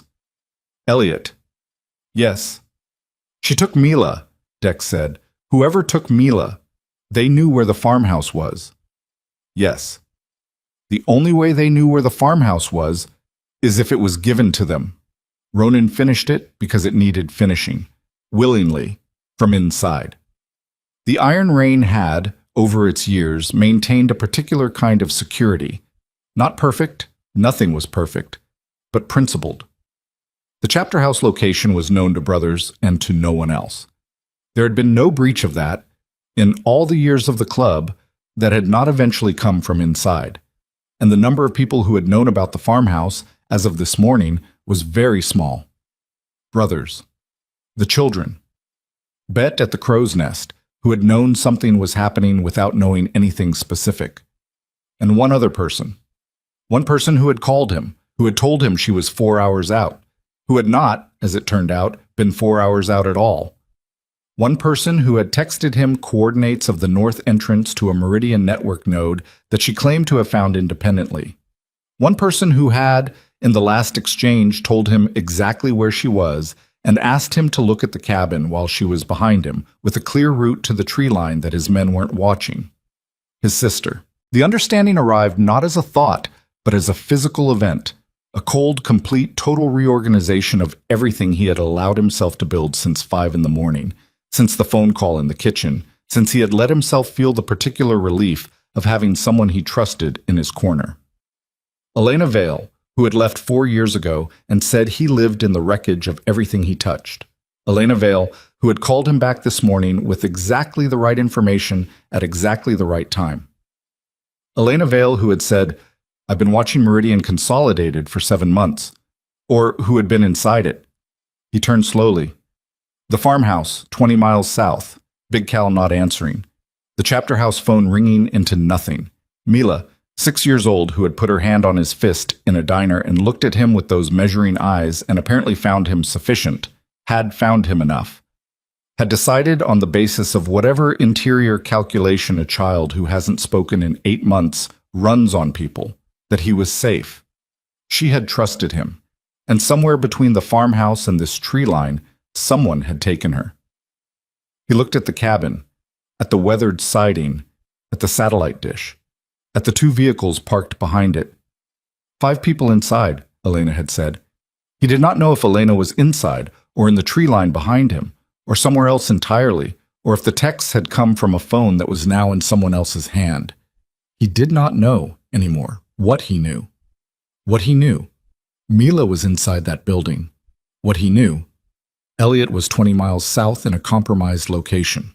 What he knew, he had 11 brothers on cold bikes in a tree line, a sister whose position in this was now uncertain, an investigator 90 minutes out who might be who she said she was, or might be the source of everything wrong with the last hour, and a locked cabin that contained a child and an operational hub of a criminal network that had spent 7 months not being found.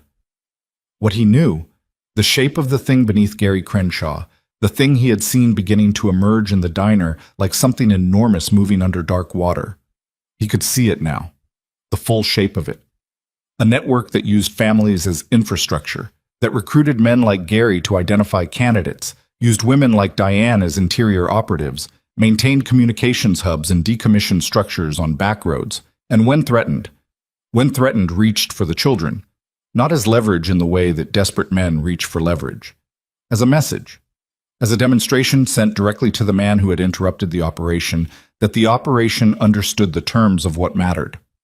Mila was inside that cabin not because she was a hostage in the traditional sense. She was inside because Wesley Drum, who had built something careful and invisible over many years, wanted Ronan Vale to understand exactly how far inside the Iron Rain's life this thing had already reached. And Ronan Vale, standing in a tree line in November with 11 men behind him and no clear move in front of him, understood. He also understood something Drum had not accounted for. There is a category of man who, when shown that the thing threatening him has already reached inside the life he has built and touched something he would die to protect, does not calculate the odds, does not retreat to his defensible position, does not wait for more information. There is a category of man for whom that moment, the moment of seeing exactly how bad it is, does not produce paralysis. It produces clarity. Ronan put his phone in his pocket. He turned to Dex, and Dex saw his face, and whatever Dex saw there made him straighten up in the particular way of a man who has decided to follow without needing to know the plan in full. "How many on that north route that Elena described?" Ronan said, "before we hit the camera blind spot." Dex thought, 40 yards of open ground if we come out of the tree line at the northwest corner. After that, covered. 40 yards. Yes. In flat November light, Ronan said. Yes. He nodded once. Then we cross 40 yards, he said, and we go through that door, and we get that child out of there, and then we burn everything else they built to the ground in whatever way the law allows. He looked at each of his brothers in the tree line one by one. And if the law doesn't move fast enough, we'll find the line between what it allows and what it requires, and we'll stand exactly on it, and we will not move. He paused. Nobody dies today. Not our people. Not that little girl. I need every one of you operating with that as the ceiling and the floor. The brothers looked back at him. No speeches required. No affirmations needed. They had ridden behind Ronan Vale in bad situations before, and the situations had been bad and they had come out the other side. And what built that kind of trust was not words. It was the accumulation of choices made in the dark and kept, of lines drawn and held, of exactly this kind of morning arrived at and navigated. Dex checked the cylinder of the weapon at his hip without drawing it, a professional gesture, a readying. Priest cracked his knuckles once, soundlessly, and settled his jacket. Big Cal's phone rang again in the contact list on Ronan's screen and went again to voicemail, and Ronan put the phone away, and somewhere in the pine trees to the north, a branch moved in the wind or under a boot, and Ronan Vale looked at the 40 yards of open ground between the tree line and the blind spot on the north wall of the cabin where his sister had told him the cameras didn't reach, and he looked at it the way a man looks at a thing he has already decided to cross. And he moved. The 40 yards felt like 40 miles. Ronan moved at a controlled run, body low, the frost-hardened ground under his boots solid and unforgiving, every footfall a small percussion against the silence he was trying to maintain. Behind him, Dex matched his pace exactly. Priest angled left, taking the longer arc toward the northwest corner. Two more brothers, Tuck, who had arrived from his surveillance position 3 minutes ago, and a quiet man named Gareth, who had been riding Iron Rain for 11 years and had never once in those 11 years made an unnecessary sound, followed in staggered formation, keeping the spacing tight enough to be useful and loose enough not to cluster. The cabin's north wall was blank, no windows on this face. Elena had been right about that, which meant either Elena's information was accurate or Elena's information was accurate and served a purpose that Ronan had not yet fully charted, and he did not have the luxury of resolving that question before the next 30 seconds resolved it for him.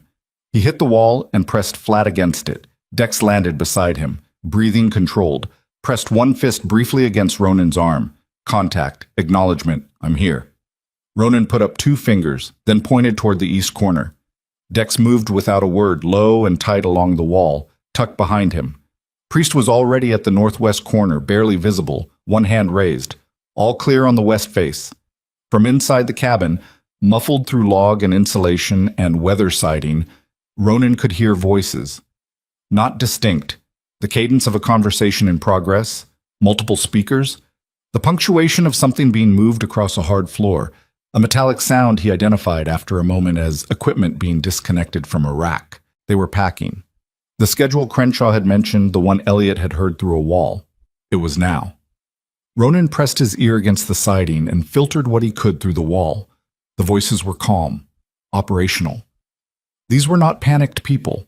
These were people executing a plan they had prepared, which was the most dangerous kind. People who were not afraid because they had accounted for contingencies. He thought about the 5th person Elena had identified coming in through the north entrance, the woman with Mila. Through a door Ronan's men hadn't been watching because they hadn't known it existed until Elena told them. He thought about timing, about the sequence of texts, about the information that had arrived exactly when it needed to arrive to position him here, at this wall, with his attention on the north face of a cabin while something else. His phone vibrated. He pulled it. The screen showed a text from an unknown number, not Elena's number, not anyone in his contacts. 3 words and a coordinate. Back door. Now. He showed it to Dex, who had come back along the wall. Dex's eyes moved over it, looked at Ronan. Ronan did not know whose phone that text came from. He knew what it said. He knew that every second he spent evaluating its source was a second in which Mila was inside a building full of people who were preparing to move her. He made the call. He went around the east corner, Dex behind him, and the back of the cabin came into view. A door, utility grade, set into the siding, no handle visible from this angle, which meant it opened outward and the handle was on the far side. And beside that door, standing against the wall with her arms crossed and her jaw set, and 4 years of silence sitting on her face like weather, was Elena Vale. She was thinner than he remembered. Her hair was shorter. She wore a dark jacket and boots and had the contained stillness of someone who had spent a lot of time alone in the field and had stopped making unnecessary movements as a conservation of energy.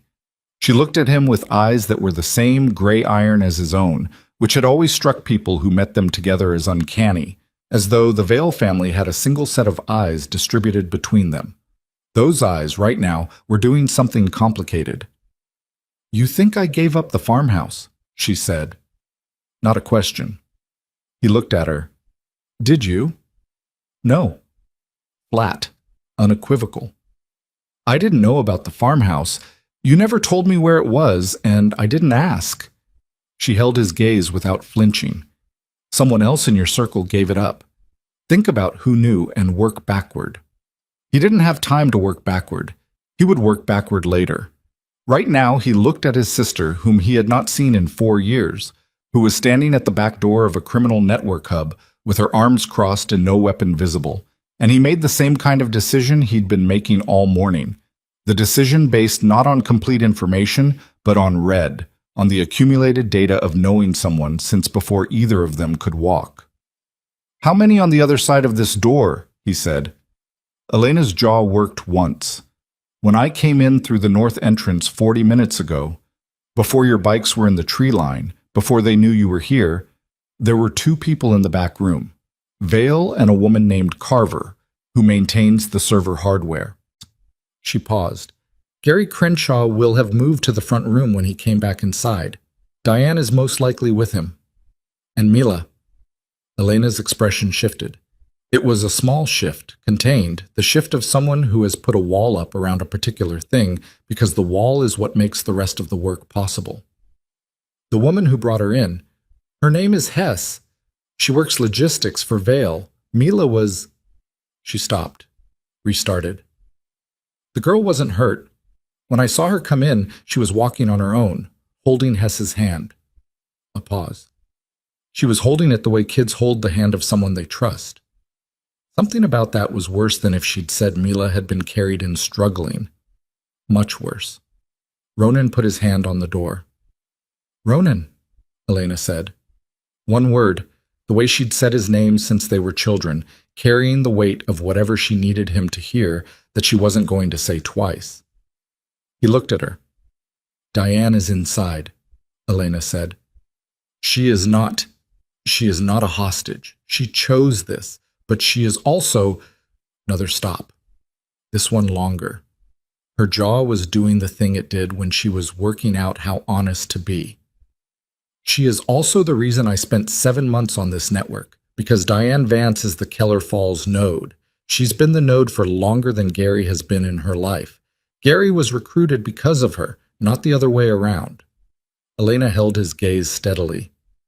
She recruited Gary. She placed him. She managed him. A pause. And her children. Don't, Ronan said. Ronan, I know, he said. He said it very quietly. I know what you're going to say. I've been building toward it for the last hour. He looked at the door. But Elliot doesn't know. And Mila hasn't spoken in 8 months. And those two things are the only things that matter to me right now. He pressed his palm flat against the door. Everything else we deal with after. Elena looked at him for a moment. Then she stepped to the side and gave him the angle. He opened the door. The back room of the cabin was what Priest had described. Server racks along one wall, monitor screens in a configuration that suggested active surveillance feeds, cables running in organized bundles along the floor, the whole thing maintained with the particular neatness of someone who took professional pride in their work, regardless of what the work was. The overhead light was a cold fluorescent that made everything look like the inside of an operation rather than a place where people existed. Vale was at the server rack with his back to the door. The woman Carver was on her knees by the floor cables, disconnecting something from a surge protector, her hair pulled back, her movements efficient and unhurried. Neither of them heard the door over the hum of the equipment. Ronan crossed the room in 4 steps and had his forearm across Vale's throat before Vale's body had finished processing the sound of boots on the floor. He took the man's weight against him and used it, spinning him off balance, and Vale's hands came up reflexively and found nothing useful to grab, and then Dex was there, coming around the other side, and the whole sequence took less than 6 seconds and produced 1 sharp impact sound and 1 short grunt, and then silence. Carver had come to her feet.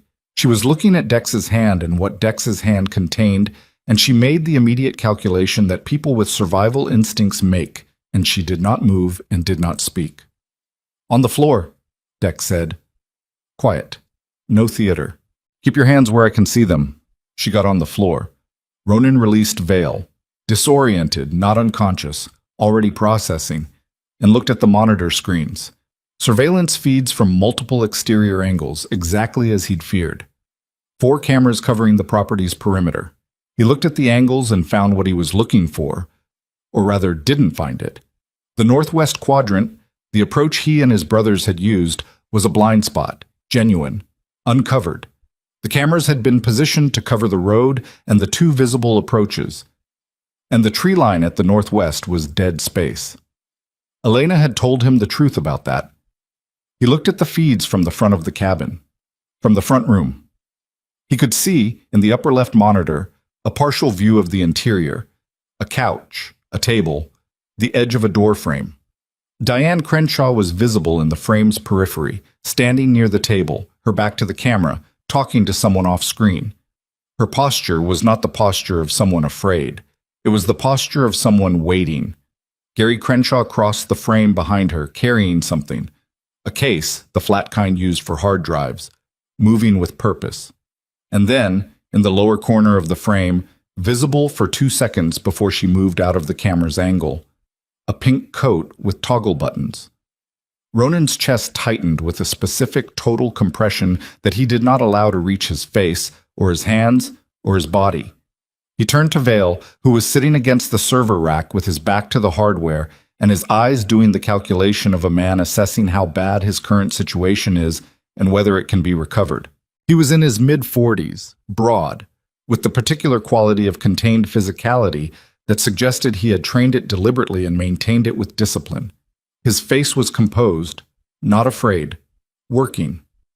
"Marcus Vale," Ronan said. Vale looked at him without answering. "The girl in the front room," Ronan said. "She walks out of this building in the next 2 minutes. That happens regardless of anything else that happens today. That is not a variable." Vale's eyes moved past Ronan to Elena. A small acknowledgement, the kind between people who know each other. "She's been thorough," Vale said. His voice was even, boardroom calm. "Your sister. 7 months. That's longer than most people sustain this kind of focus." He looked back at Ronan. "She came to us 8 weeks ago. Offered what she'd found, said she wanted to negotiate." The room went very still. Ronan did not look at Elena. He kept his eyes on Vale. "She sat in a room with Wesley Drum," Vale continued, "and she put a 7-month investigation on the table, and she said, 'I can make this go away, or I can burn it down, and I want to know which conversation we're having.'" He paused. Drum told her he'd need to think about it. "We let her walk out." A beat. And then 2 days later, the Keller Falls operation had children gone missing and an unknown party in a tree line, and here we all are. The silence in the back room had the quality of something that has been stretched to its limit and is deciding whether to hold or snap. Ronan turned to Elena. She was looking at Vale with an expression that was not the expression of someone whose cover had just been blown. It was the expression of someone who had expected this moment and had decided before it arrived what they were going to do with it. 8 weeks ago, she said, to the room as much as to Ronan, I walked into a room with Wesley Drum and I put everything I had on the table. That's true. Her voice was steady. Completely steady. What Vale is not saying is that I had a federal contact outside the building when I did it, that everything from that meeting was recorded, that the offer I made to Drum was the offer of someone who had already decided what was going to happen and wanted to see how he responded to pressure. She looked at Ronan directly. I was not negotiating with them. I was documenting them. You were in a room with Wesley Drum, Ronan said. Yes. Alone. Yes. He looked at her, his sister, who had said 4 years ago that he lived in the wreckage of everything he touched, who had spent 7 months alone building a case on a criminal network and had walked into a room with the man who ran it, alone, with a federal contact outside and a recording device and whatever combination of nerve and calculation it took to sit across from Wesley Drum and offer him a choice. You could have told me, he said. I didn't know if you were compromised, she said simply. I didn't know who in your circle was inside this network. I do this kind of work alone because of exactly this morning, because the information about the farmhouse got out and it didn't come from me. She paused. It came from someone who knew where you were taking the children before you got there. Ronan thought about the morning, the series of events from the diner to the chapter house, the limited number of people who had known the location before the convoy moved. He thought about Bet at the Crow's Nest, who had been refilling coffee when the coordinates of the farmhouse were discussed, who had never in 20 years of knowing the Iron Rain asked a question she wasn't supposed to ask, and who had, this morning, heard a location named clearly while standing 6 feet from the table, who had a phone behind the counter, who had probably made a call while the eggs were cooking. He filed it, later. The front room, he said to Vale. How many? Vale's mouth closed. How many people between me and that child? Vale looked at him with the evaluating eyes of a man deciding what his cooperation is worth and what refusing it costs. He looked at Dex. He looked at Elena. He looked at the door to the front room, which was closed, and behind which the sounds of packing and movement had been continuous since Ronan entered the building, and then from behind that door came a sound that ended the calculation.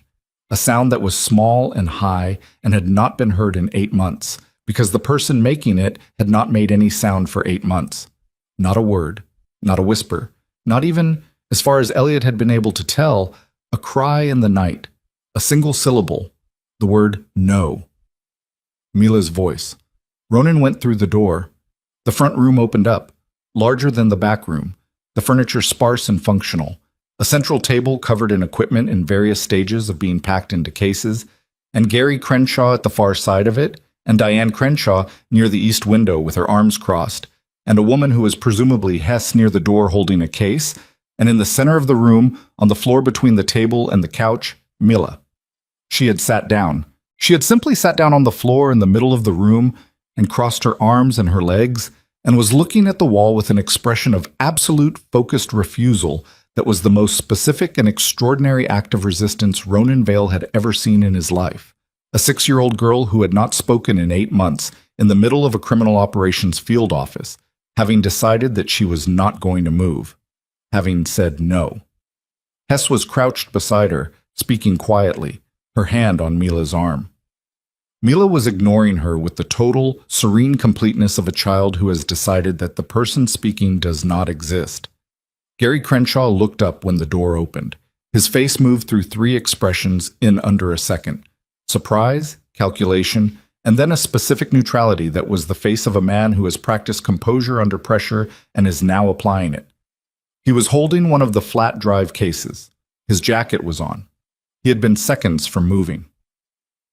"Mr. Vale," Gary Crenshaw said, like a business introduction, like the name on a file, like a man who had already known who was in the tree line. Ronan looked at Diane. Diane Crenshaw looked back at him. She was a woman in her late 30s, dark-haired, with a face that had been carefully managed. The management you see in people who spend a lot of time controlling what their face shows. She was not the hollowed, frightened woman that Elliot's description had built in Ronan's imagination. She was composed, alert, the eyes of someone present in a situation they've navigated before. She looked at Ronan and then, with a specific deliberateness, she looked at Mila on the floor. Something crossed her face then, something that was not composed, something that moved beneath the management of her expression, the way things move under ice. Visible, pressurized, contained. Not love, exactly, but not nothing. The particular complication of a person who has made choices that have costs they did not fully account for, looking at one of those costs sitting on a floor refusing to move. "She won't be hurt," Diane said, to Ronan. "No," Ronan said. "She won't." "I mean by us," Diane said. "She was never going to be—" She stopped. The management came back down. This wasn't supposed to involve her. And yet here we are. Gary Crenshaw set the drive case on the table. He was watching Ronan with the composed attention of a man running a scenario. Exits, variables, the shape of what his options currently are. He had a phone in his jacket pocket, and Ronan watched his hand move toward it, and watched Dex appear in his peripheral vision, and watched Gary's hand stop. "You don't have enough," Gary said. "Whatever you think you have, I have 7 months of documented network activity," Elena said from the doorway behind Ronan. "I have recordings of Wesley Drum in a business meeting. I have shell company filings, surveillance records, and the testimony of 2 children." She paused. "And in approximately 40 minutes, I have a federal contact arriving at this location with the legal authority to make everything in this room evidence." She looked at him steadily. "You were running out of time before we got here. You're completely out of it now." Gary looked at Elena. He looked at Diane. Diane was looking at Mila. Mila was still sitting on the floor, still looking at the wall. The pink coat with the toggle buttons around her small shoulders, her hands in her lap, her face carrying the expression of a child waiting for something to resolve in the direction she has decided it is going to resolve. Ronan walked around the table. He walked to the center of the room and he crouched down in front of Mila the way he had crouched in the diner, knees on the floor level with her, taking himself out of the geography of adult authority and putting himself in her space instead. She looked at him. Those eyes. The measuring eyes that had been running their quiet assessment since the moment she walked into the crow's nest. The eyes of a child who had been reading Rooms for Danger since before she should have needed to. "Hey," he said, very quietly. She looked at him. "You ready to go?" She looked at him for a moment longer. She looked at her mother, briefly, and whatever she saw in Diane Crenshaw's face, the complicated thing moving beneath the composed surface, she processed it in the particular way that children process information they are too young for but have been given anyway, the way they metabolize adult realities into something their bodies carry even when their minds can't name it yet. She looked back at Ronan. She nodded. She stood up and put her hand in his. He stood, and she came with him, and her hand in his was the same small hand that had found his fist in the diner, and he held it with the same careful deliberateness, and he turned toward the door, and Gary Crenshaw moved. Not toward Ronan. Toward the table. Toward the drive case he had set down. Toward the thing inside it that mattered most. The thing you reach for when you're cornered and you're calculating, the backup, the leverage, the asset you keep precisely because situations like this one require something to trade. Dex was faster. The interception was clean and complete, and Dex had Gary Crenshaw's arm and the drive case both before Gary's fingers fully closed on it, and the sound of the impact, Gary's hip against the table edge, the case skittering across the floor, Dex's grip locking down, was sharp and quick, and then done. And Gary Crenshaw was still and breathing hard, and Dex was behind him, and the drive case was on the floor, and Priest, who had come through the front door at some point in the last 90 seconds without anyone seeing him do it, picked up the case and held it without opening it. The room was still. Gary Crenshaw looked at the case in Priest's hand, and his face, for the first time, lost the composed neutrality. What came through underneath it was not fear, precisely. It was the particular expression of a man recognizing that the scenario he had prepared for has been replaced by one he didn't prepare for, and that the resource he was reaching for, the thing that was supposed to make him viable in exactly this situation, is no longer in his hand. Hess, by the door, set down the case she was holding. She sat down on the couch. She was done. The woman Carver appeared in the doorway from the back room, tucked behind her. She looked at the room and made the same calculation Hess had made, and she sat down on the floor and kept her hands visible. Vale came through the doorway with Gareth behind him. He looked at Gary, then at Diane, then at the drive case in Priest's hand. He said nothing. He sat. The cabin had gone quiet, except for the hum of the server equipment from the back room and the wind moving through the pines outside, and the far sound, only now becoming audible to Ronan's ears as the adrenaline began its slow recession, of engines, not Harleys. Vehicles on the road, multiple vehicles, moving at the speed of something with authority and a destination. Elena's federal contact. Ahead of schedule, or Elena's 40 minutes had been conservative, or both. Ronan looked at Mila, who was still holding his hand and was now looking at the door with the expression of someone who has decided the next right thing to do is leave. He looked at Diane Crenshaw. Diane was looking at her daughter. The management on her face had partially dissolved, not collapsed, not broken, but thinned enough that what moved beneath it was visible. The complicated thing, the thing that was not nothing. "She's going to be okay," Diane said. Her voice was different now, quieter. The operational flatness gone from it. Ronan looked at her. "Yes," he said. "She is." "Elliot, too." "Yes." A pause. Diane looked at Mila one more time, a look that carried the specific weight of a woman confronting the exact cost of every choice she'd made, in the person of a 6-year-old girl in a pink coat who had sat down on the floor of a criminal operations field office and said no. Then Diane Crenshaw looked at the front door, and her shoulders moved with a breath that was not quite a sigh, and not quite anything else, and she looked at Ronan Vale directly. "I'm going to need a lawyer," she said. "Yes," Ronan said, "you are." He walked Mila to the front door. He put his hand on the handle. Behind him, the sounds of federal vehicles were close now, the crunch of tires on the frozen gravel coming around the north face of the cabin where the road connected, the slam of doors, voices in the register of official purpose. Elena appeared at his side. They stood in the doorway together for a moment. Brother and sister, 4 years of silence between them, a 6-year-old girl holding one of Ronan's hands, and the morning light coming cold through the pine trees, and a situation that was not over and was not clean and would not be clean for a long time, if ever. Elena looked at Mila. Mila looked at Elena. Something passed between them. The particular recognition between people who have both in different ways spent time alone in situations they couldn't explain to anyone. And then Mila turned back to the door and her hand tightened slightly in Ronan's and he opened the door and they went out. The cold hit immediately. Real cold. Not just chill. The kind that finds the gaps in clothing and establishes itself. The pine trees stood in their rows, indifferent. The gravel was frozen solid and pale under the flat November sky. And on the road at the property's edge, pulling in with their lights still going, were 2 unmarked federal vehicles and a county sheriff's unit.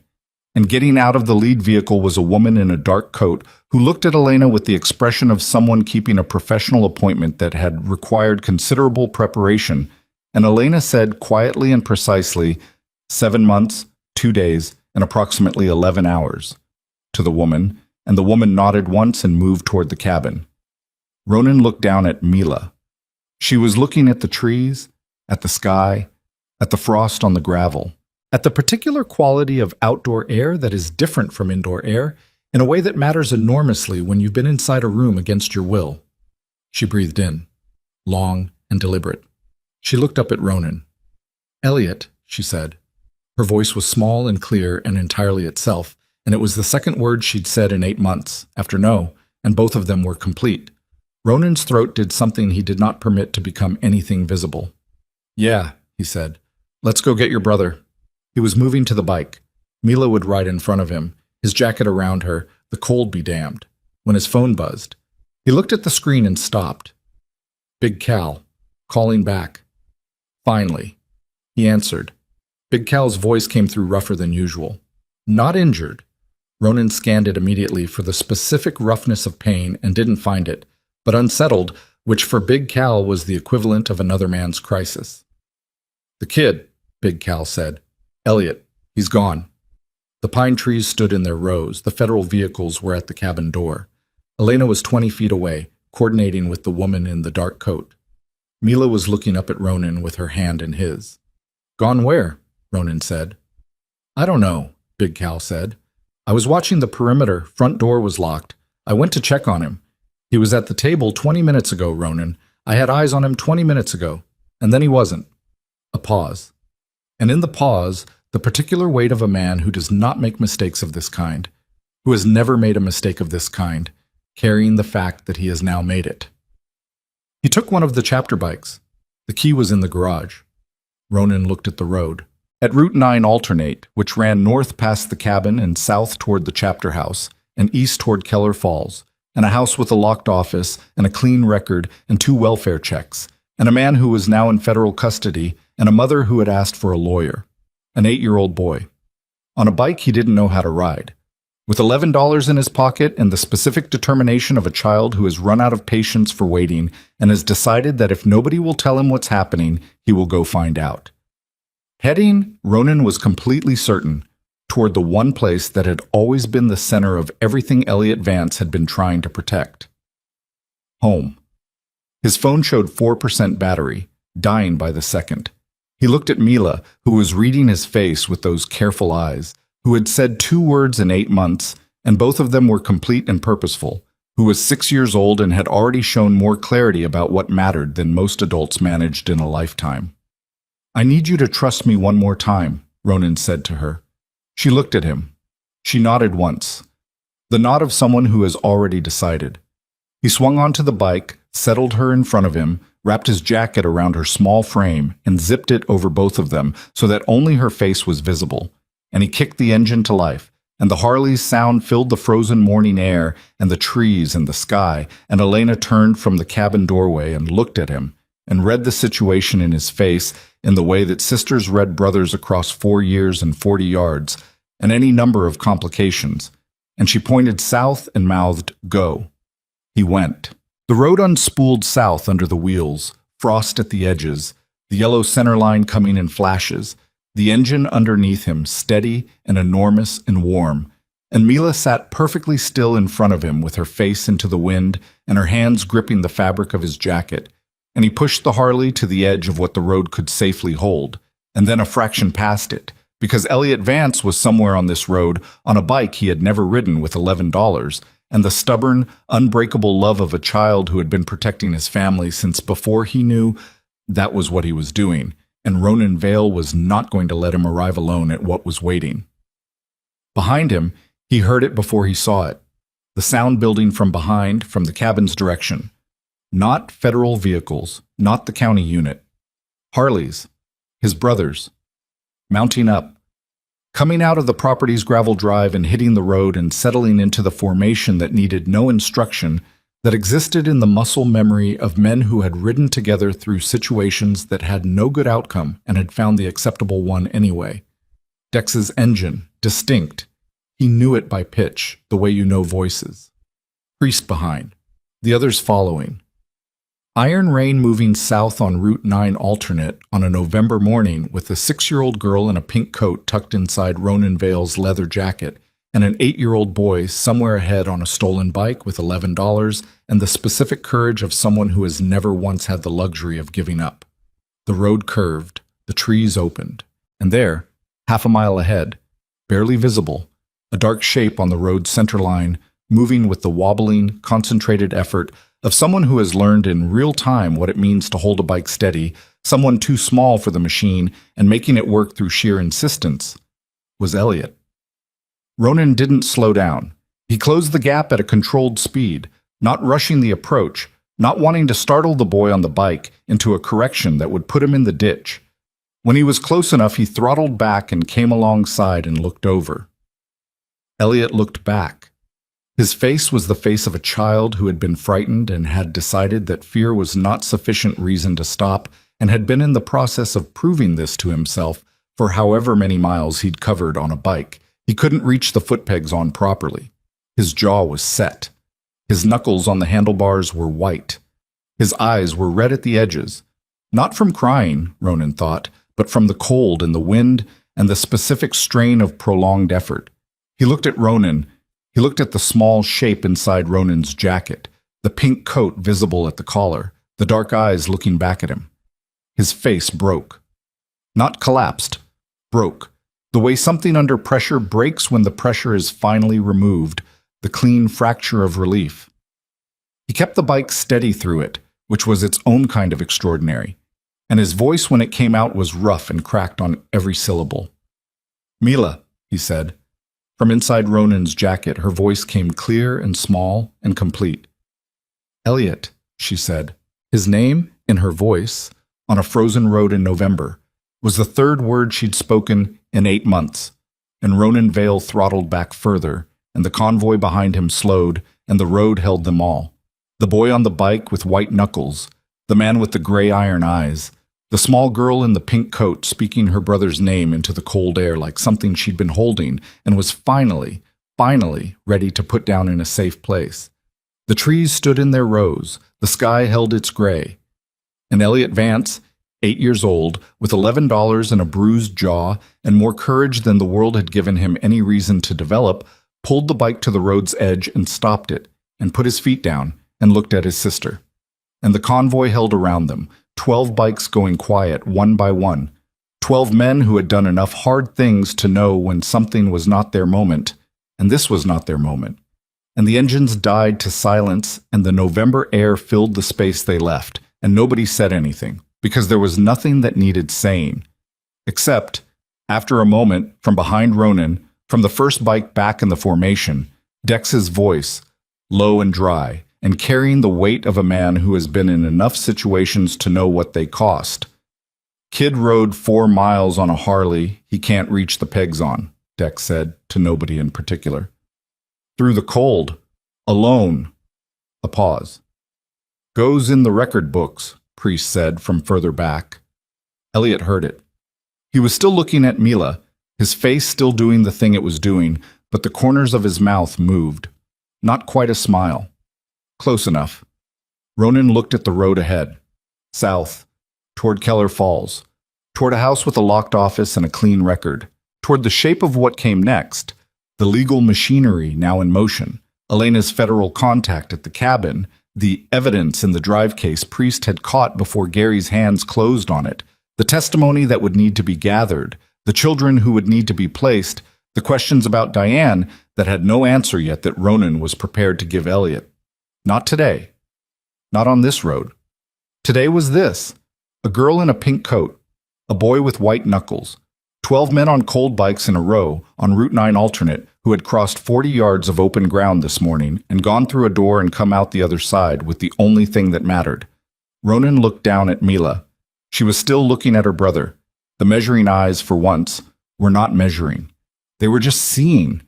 Just looking at Elliot the way you look at something you were afraid you might not see again and are now seeing, and the relief of it is bigger than any expression you have available for it. Ronan reached into his own jacket and found, in the inside pocket where she'd tucked it when he zipped the jacket around her at the cabin, a small folded paper. He held it out to her. She looked at it, looked at him, took it. She unfolded it. $11, crumpled, a 5, 4 ones, and 2 that had been folded so many times the creases were white. She held it for a moment. Then she held it out toward Elliot. Elliot looked at the money. His throat moved. He shook his head. He reached across the space between them. The boy on the stopped bike, his sister inside the jacket of the man on the running bike. And he folded her fingers back over the money the same way Ronan had done in the diner, small hands closing around small hands. Keep it, he said. She looked at him. Keep it, he said again. Quieter. She held the $11 in her fist. And somewhere south on Route 9 alternate, in a house with a clean record and a locked office, the last chapter of what Gary Crenshaw had built was waiting to be written. And Elena Vale was standing in a cabin with federal agents and 7 months of evidence. And Diane Crenshaw had asked for a lawyer. And Wesley Drum did not yet know that the node he thought was secure had spent 7 months being documented by the one person he'd underestimated enough to let walk out of a room. And on the road, the iron rain waited, engines quiet, chrome cold, 12 men in a row on a November morning that had started in a diner and arrived here. And here was 2 children, 1 fist of money, and the specific silence of something that has been survived. Ronan looked at Elliot. You ready? He said. The boy looked at his sister, looked at the road, looked at Ronan Vale, whom he had known for less than 12 hours, and who had knelt on a diner floor and closed his fingers over $11 and said, Put that away. You're going to need it. And who had kept every word of every promise he'd made in the hours since. Yeah, Elliot said, and the engines came back to life, one by one, the sound of them building from nothing to something to the full-throated rolling sound of iron rain moving in formation. And the convoy turned south toward Keller Falls in the November morning, and everything that needed to end was ending, and everything that needed to begin was only just. The months that followed did not move in a straight line. That was the thing nobody told you about survival.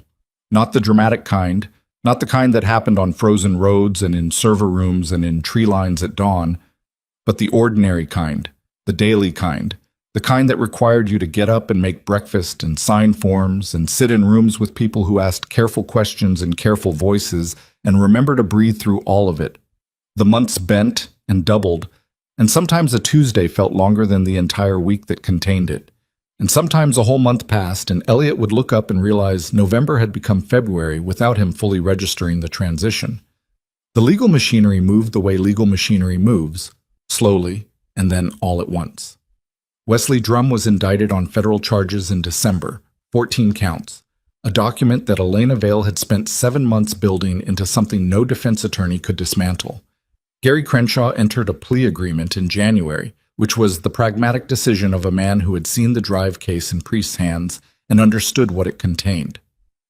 3 other network nodes were located and dismantled in the weeks following the cabin. In 2 other counties, one across the state line, and the families connected to those nodes began the same uneven, non-linear process of extracting themselves from the architecture that had been built around their lives. Marcus Vale did not cooperate.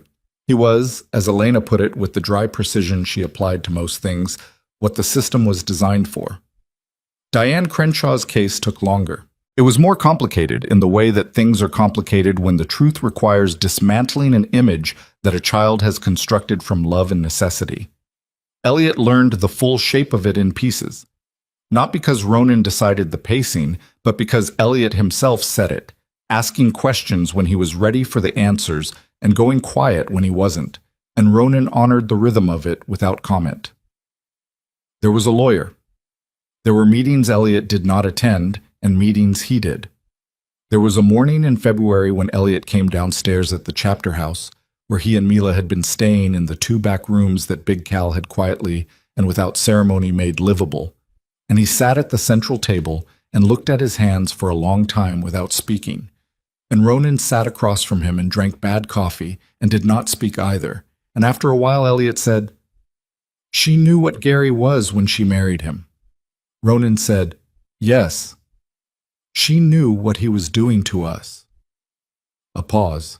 The fire in the wood stove had burned down to something steady and low. Outside, February was making its argument about the nature of cold. "I don't know the full answer to that," Ronan said. "I know she was part of something she built before you were old enough to understand it. I know she made choices in that context." He looked at the boy across the table. 8 years old becoming something older in real time, in the way that certain pressures accelerate certain processes.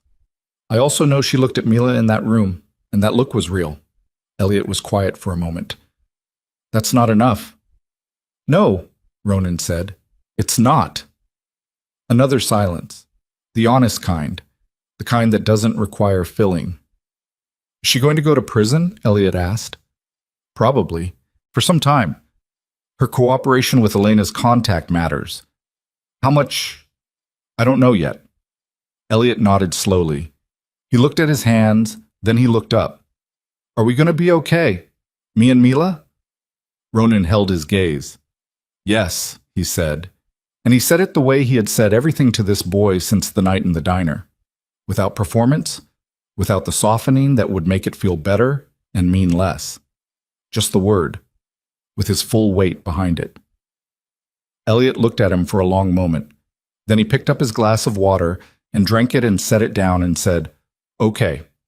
And that was the end of that conversation, which was also the beginning of a different one that they would have in pieces over the months that followed, the way real conversations between people who trust each other actually happen.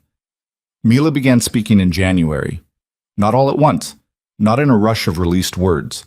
It happened the way thawing happens, gradual, then suddenly. Then you look up and you can't remember the ice.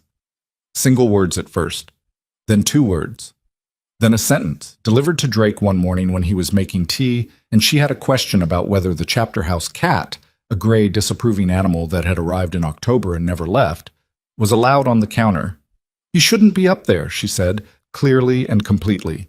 And Drake turned from the kettle and looked at her and said, "No, he absolutely should not." And the cat ignored both of them with imperial completeness, and Mila almost smiled, and that was that. By February, she was talking the way she talked in Ronan's memory of her from before, which was not a memory he had, because he hadn't known her before, but which felt like one. The careful observations, the precise questions, the specific silences that meant she was thinking rather than avoiding. She talked to Elliot the most, long, quiet conversations in the back room that Ronan didn't try to hear, the two of them recalibrating their language for a world that was different from the one they'd been surviving. She talked to Ronan sometimes, short, direct exchanges that carried more weight per word than most conversations 3 times their length. In March, she asked him about the photograph on the wall of the common room, the mounted set of sergeant chevrons behind glass that nobody touched. He had told her they belonged to a man he'd served with. She had looked at the glass for a moment and then looked at Ronan and said, "Did he die?" And he had said, "Yes."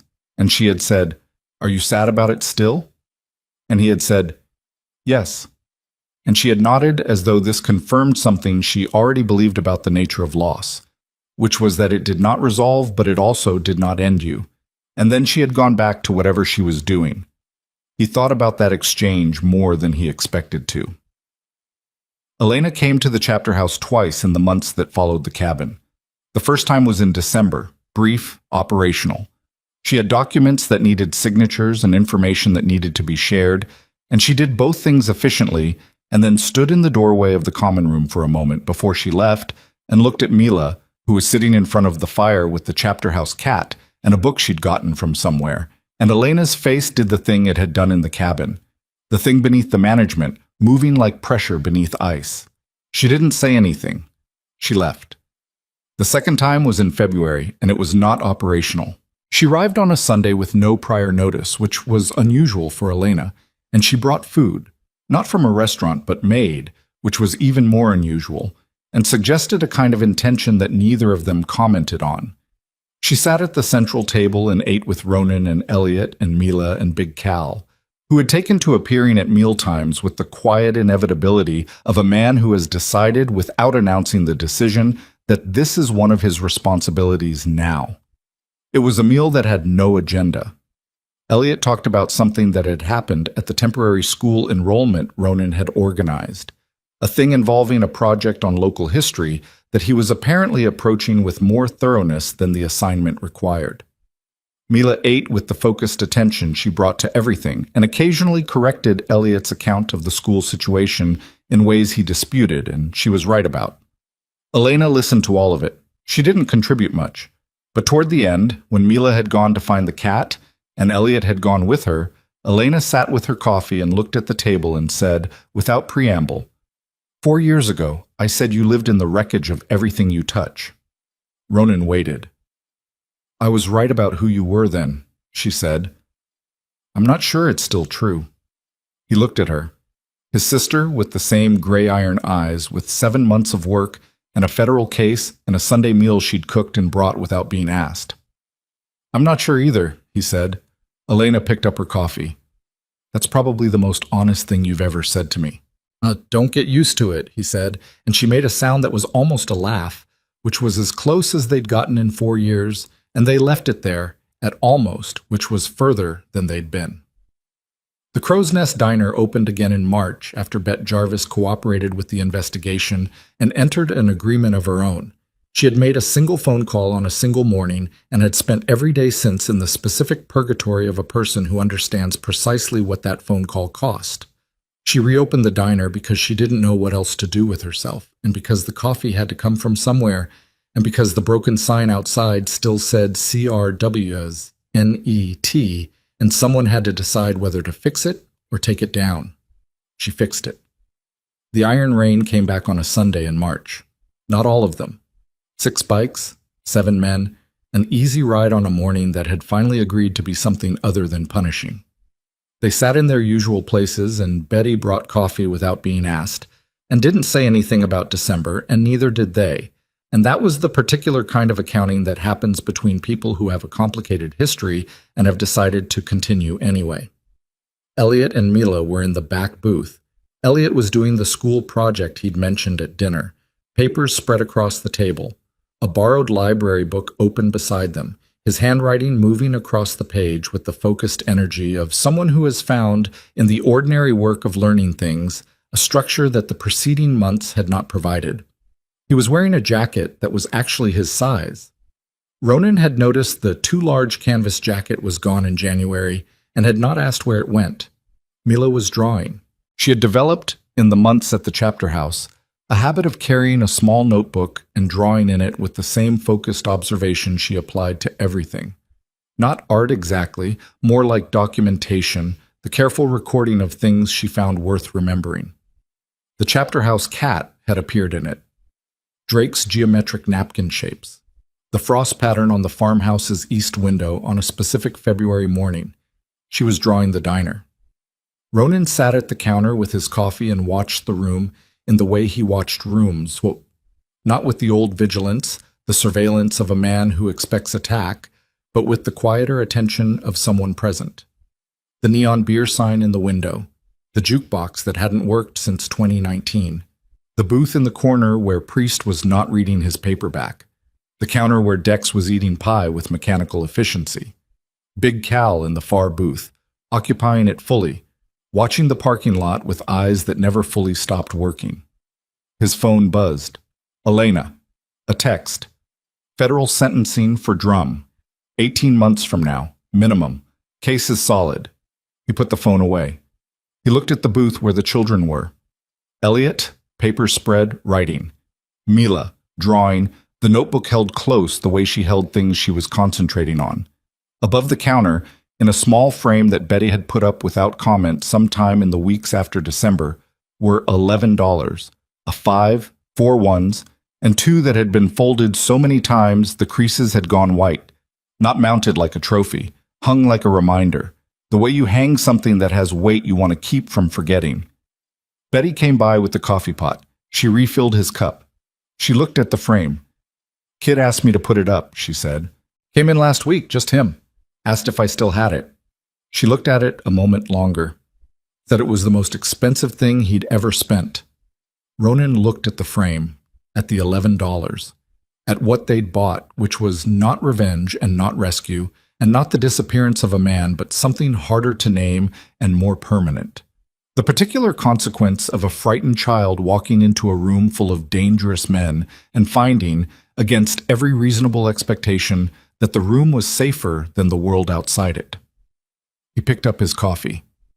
Through the diner window, the March morning was doing something it hadn't done in months, coming in at an angle that suggested the possibility of warmth. Still cold. Still November's long tail. But the light was different, arriving with intention. From the back booth, Mila's voice. Elliot, look. He looked. She held up the notebook. She had drawn the diner with the particular precision of someone who has learned to see the exact shape of things. The booths, the counter, the sign outside with its fixed letters, the bikes in the parking lot catching morning light. And in the corner booth, small but recognizable, 2 children at a table. Papers spread. A notebook open. Safe. Elliot looked at the drawing. He looked at his sister. He said nothing, because there was nothing the drawing required him to add to it. He went back to his project. Mila went back to drawing. Outside, the Harleys sat in the morning light. The sign above the diner door said, "The Crow's Nest," all letters present, the apostrophe back on its bracket, the neon steady. And Ronan Vale sat at the counter of a diner on a back road in November becoming March, and drank his coffee and listened to the sound of the room, the scratch of a pen on paper, the small deliberate movements of a child documenting the world, Dex's fork, Priest's stillness, Big Cal's quiet attention at the window. And for the first time in a very long time, perhaps longer than he could accurately account for, the sound of a room was enough. Not because it was peaceful. It wasn't, entirely. The months ahead still had weight in them. Court dates, questions without clean answers, the long, uneven work of 2 children building their understanding of what their childhood had actually been and what it didn't have to mean about the rest of their lives. But the room was enough. The coffee was real. The morning light was trying. Ronan Vale set down his cup. He had been asked once by an 8-year-old boy with $11 and a bruised jaw if he was still capable of being good. He hadn't answered then. He wasn't sure he could answer now, with the confidence that clean answers require. He was a man with a violent past and complicated history, and a code that was simple and unwritten and had held through everything, without bending. He was a man whose sister had come back to a Sunday table, whose brothers rode beside him without needing to know the full plan, whose chapter house had 2 back rooms that were now lived in the specific way that rooms become lived in when people are not just passing through them. He didn't know if that was good. He thought it might be close enough to keep working toward. The morning light came through the Crow's Nest windows and fell across $11 in a frame, and 2 children in a back booth, and 7 men at a counter, and the accumulated warmth of a wood stove that had been burning since December. And the Iron Rain Motorcycle Club sat in it without ceremony or conclusion, the way men sit in a thing they have survived and are still, despite everything, inside. Still here, still riding.